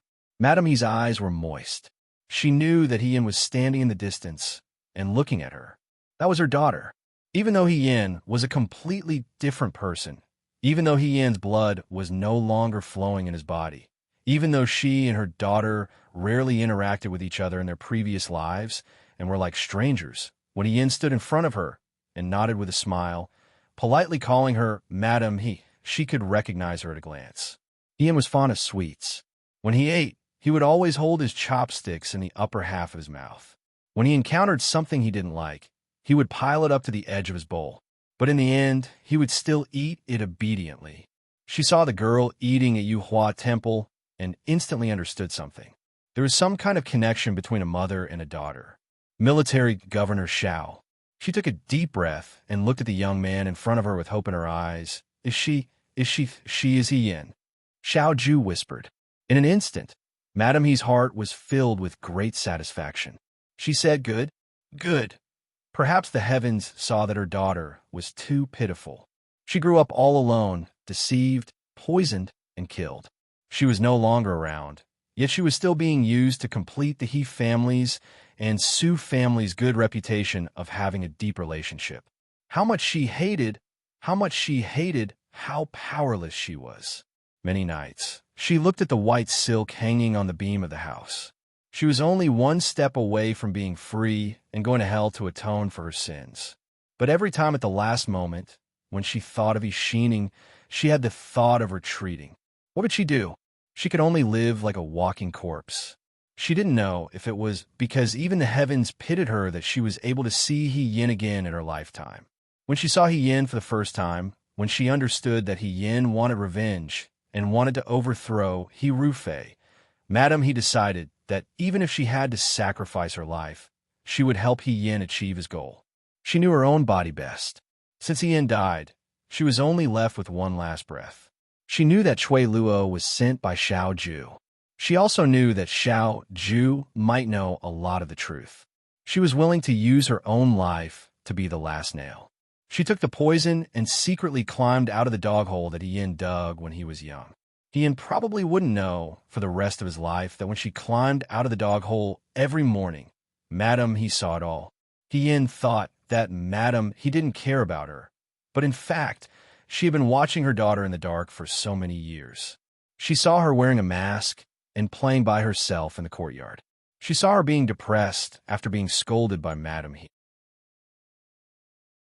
She saw her looking at her with a gaze that changed from admiration to calmness. She saw her putting away all her original self and pretending to be someone else. There were countless times when Madam He tossed and turned in bed at night. If she hadn't watched silently at that time, but had been nicer to He Yin and let He Yin feel a moment of warmth, perhaps He Yin would have at least a moment of nostalgia and warmth when he reminisced about his life, instead of dying in the cold pool and being the victim of a conspiracy for the rest of his life. Don't tell her. I know who she is. She struggled to open her mouth, and blood gushed out from the corner of her mouth. Why? Xiao Ju stared at the woman in front of her and felt that she had returned to the day when Madame Xiao left. The heart-wrenching pain was something that those who suffered would never want to experience again. He had tasted the pain before. He didn't expect that He Yin would have to walk the same path as him today. How cruel. Just let her hate me. Madam He's eyes were filled with laughter and tears. I didn't do anything, just let her hate me. In front of Cui Luo, she never mentioned He Yin. Instead, she frequently mentioned He Xining. Even when she made a deal with Xiao Ju, she only cared about He Xining's life. She knew that Xiao Ju would be able to see and hear all of this. She knew that Xiao Ju was someone who valued friendship and loyalty. Perhaps he was the only person in the world who treated He Yin with sincerity. The more biased she was, the more Xiao Ju would feel sorry for He Yin.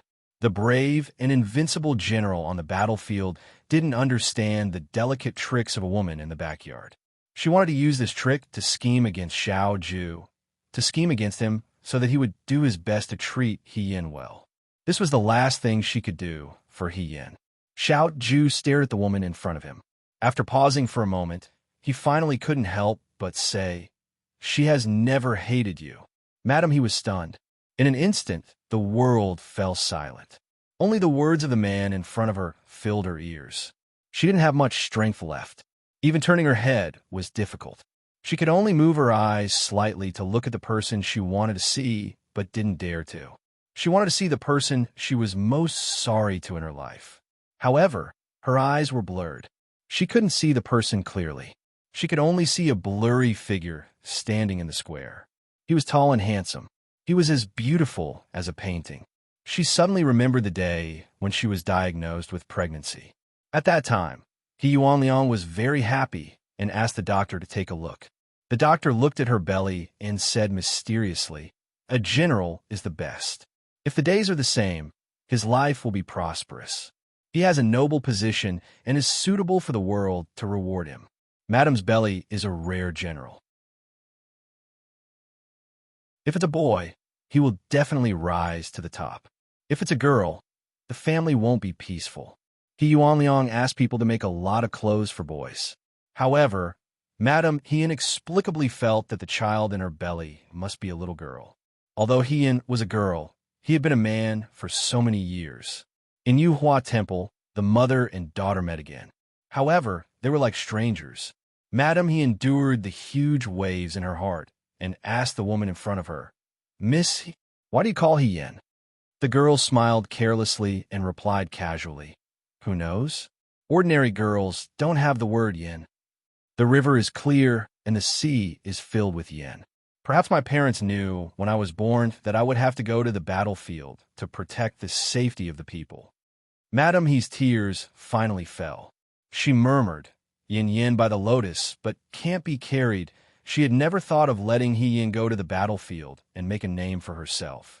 As a mother, her initial wish was for He Yin to be a beautiful and carefree little girl.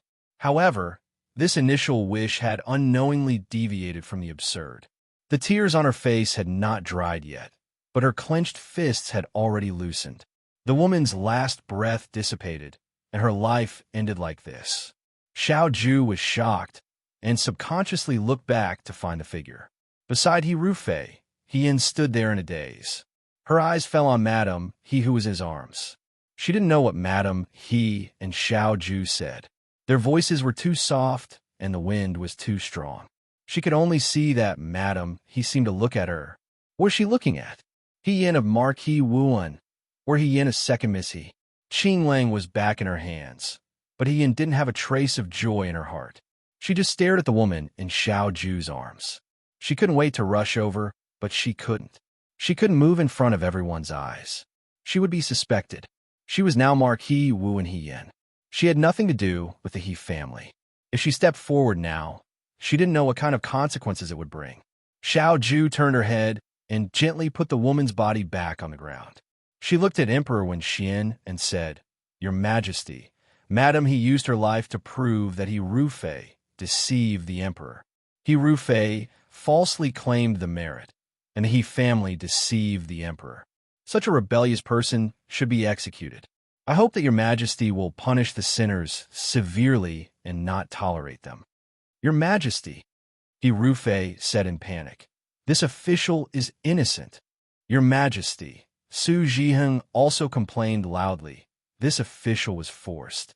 He Rufei did these things. This official has nothing to do with this official. This official is also a victim. I don't know anything." Emperor Wen Xian frowned. He had a terrible headache. He said in a deep voice, "Someone come, take He Rufei and Su Zhiheng away. Confiscate the He and Su families." He wanted to settle the score. The fourth Prince Guang Shua's heart moved. He stepped forward and said, "Imperial Father, that Prime Minister Su," he didn't forget about Prime Minister Su. Su Zhiheng and He Rufei weren't as important as Su Jingfu. It wasn't easy for Xiao Ju to create such an opportunity. If he couldn't use this opportunity to shake Prime Minister Su's position, it would be too difficult for him to have such an opportunity in the future. Su Jingfu's face was extremely ugly. At this time, He Rufei couldn't be saved. If Madame He didn't come out, he could slowly make plans later. However, not only did Madame He appear, she also testified with her life. He knew Emperor Wen Xian too well. Emperor Wen Xian's pity for Madame He would catalyze his anger towards the He and Su families. Even he would suffer a calamity. "Your Majesty, this old official is loyal to Your Majesty. Your Majesty, please investigate." Su Jingfu looked at Emperor Wen Xian with a magnanimous gaze. If it was in the past, Emperor Wen Xian would feel that he was being overbearing. Now, as long as he thought of the 3 letters presented by Xiao Huijin and looked at Su Jingfu's attitude, he felt disgusted. He said expressionlessly, "Lock him in the prison and wait for trial." Yes, the fourth prince was overjoyed. The crown prince looked a little flustered. Of course, he didn't want this to happen. However, looking at the current situation, it was clear that Xiao Huijin came prepared today. Even Su Jingfu himself didn't expect this. No one knew how much evidence Xiao Ju had in his hands. One after another, he was afraid that they had been preparing for this day for a long time. Since this was the case, it was better to wait and see. When Xiao Huijin used up all his trump cards, he would think of a way to deal with the aftermath. The Guang Yin didn't say anything. He Rufei and Su Zhiheng were both taken away. Su Jingfu couldn't let himself be in such a sorry state like the two of them. He adjusted his collar and said lightly, "This old official will leave by himself." When he passed by Chu Zhao not far away, Su Jingfu glanced at Chu Zhao. Chu Zhao lowered his eyes and stood in the crowd of civil officials. Su Jingfu felt a little relieved. He couldn't count on that idiot Guang Yin to make a move outside. Fortunately, there was still Chu Zhao. Chu Zhao was meticulous and had followed him for so many years. With him outside, the situation wouldn't be too bad. However, he didn't expect that Xiao Huaijin would use Rufei to deal with him. In this round, he had underestimated Xiao Ju. As for the envoys from Wu Ta, Xiao Ju glanced at them and said, "Today's incident on the Heavenly Star platform happened suddenly. For the next few days, the envoys can stay in Shuajing City. Once this matter is settled, we can make plans for the future." He turned to Emperor Wenxuan and asked, "What does your majesty think?" Emperor Wenxuan's mind was in a mess, and he was exhausted. He waved his hand and said, "We'll do as you say." Ma Ningbu's expression changed. He realized that even they couldn't leave now. Xiao Huaijin was really something. Everyone knew that his opponent was Su Jingfu, but he just had to target Rufei. After today, not only would the He and Su families be in trouble, but even Su Jingfu would be in trouble in the future. Sometimes, in a game of chess, it was a contest of 1 or 2 chess pieces. Su Jingfu was fine, but Rufei's agreement to fight with Hua Yuan had been leaked. Not to mention opening a market, even the peace negotiations would be difficult. As a result, the advantage that Wu Tuo Kingdom had fought so hard for would be gone. It would be hard to guarantee that they wouldn't fall short of success in the future. However, people had to lower their heads when they were under someone else's roof. This wasn't a good time for a direct confrontation, so Ma Ningbu smiled and said, "Of course, Your Majesty." Xiao Ju stepped forward and lowered his voice. "Although, madam, he is also a member of the He family. She took the initiative to expose the He family scam today and didn't hesitate to risk her life.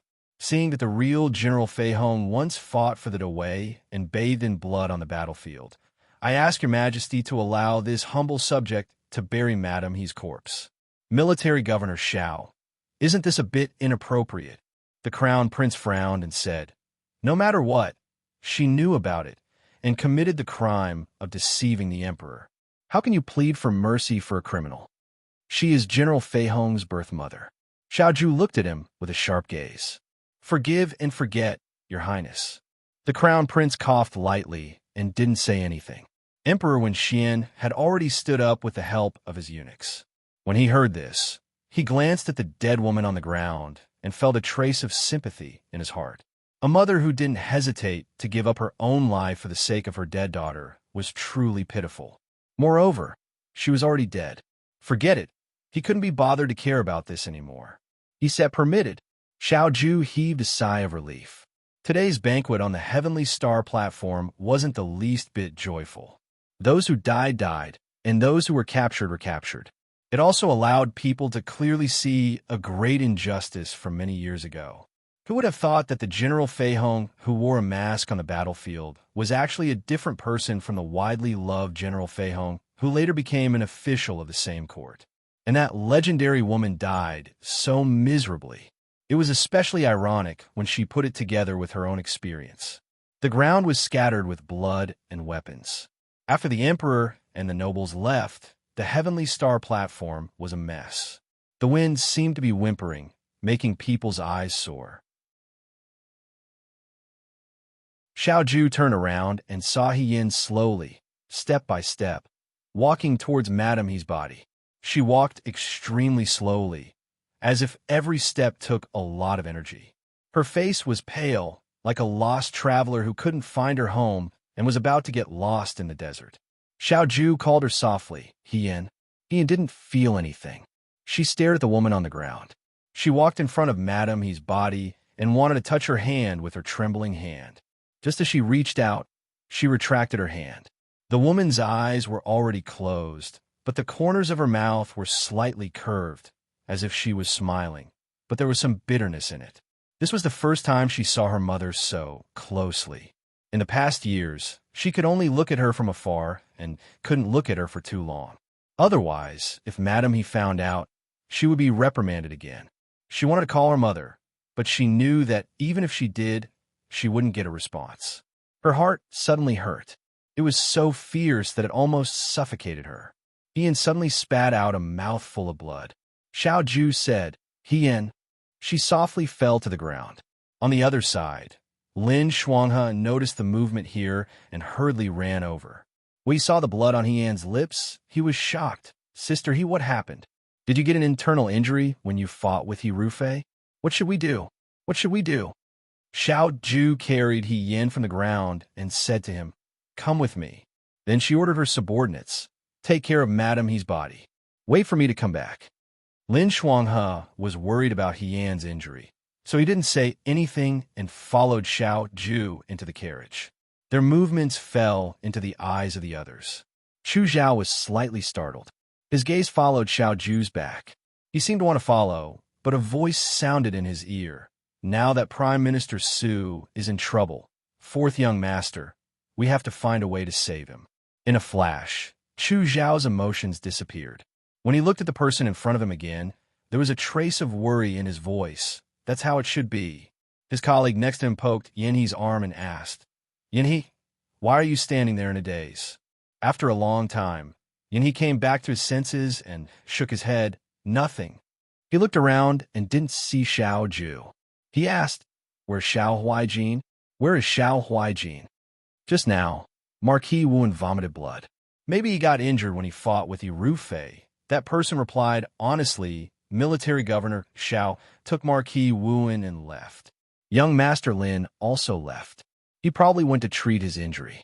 But I was wondering why General Fei Hong was so weak that he couldn't even defeat a young girl. It turns out that he wasn't the real General Fei Hong. Huh, what's wrong with being a girl? Yanhe looked at the sky and said in a low voice, General Fei Hong himself was originally a girl. His colleague was at a loss for words. After a long time, he said, "That's true. It would be great if such a wonderful girl was still alive. Unfortunately, beautiful women have short lives. In the past, I didn't even see what Su Zhiheng's wife looked like. If I had seen her, I wouldn't be able to talk about her. The one I saw was General Fei Hong."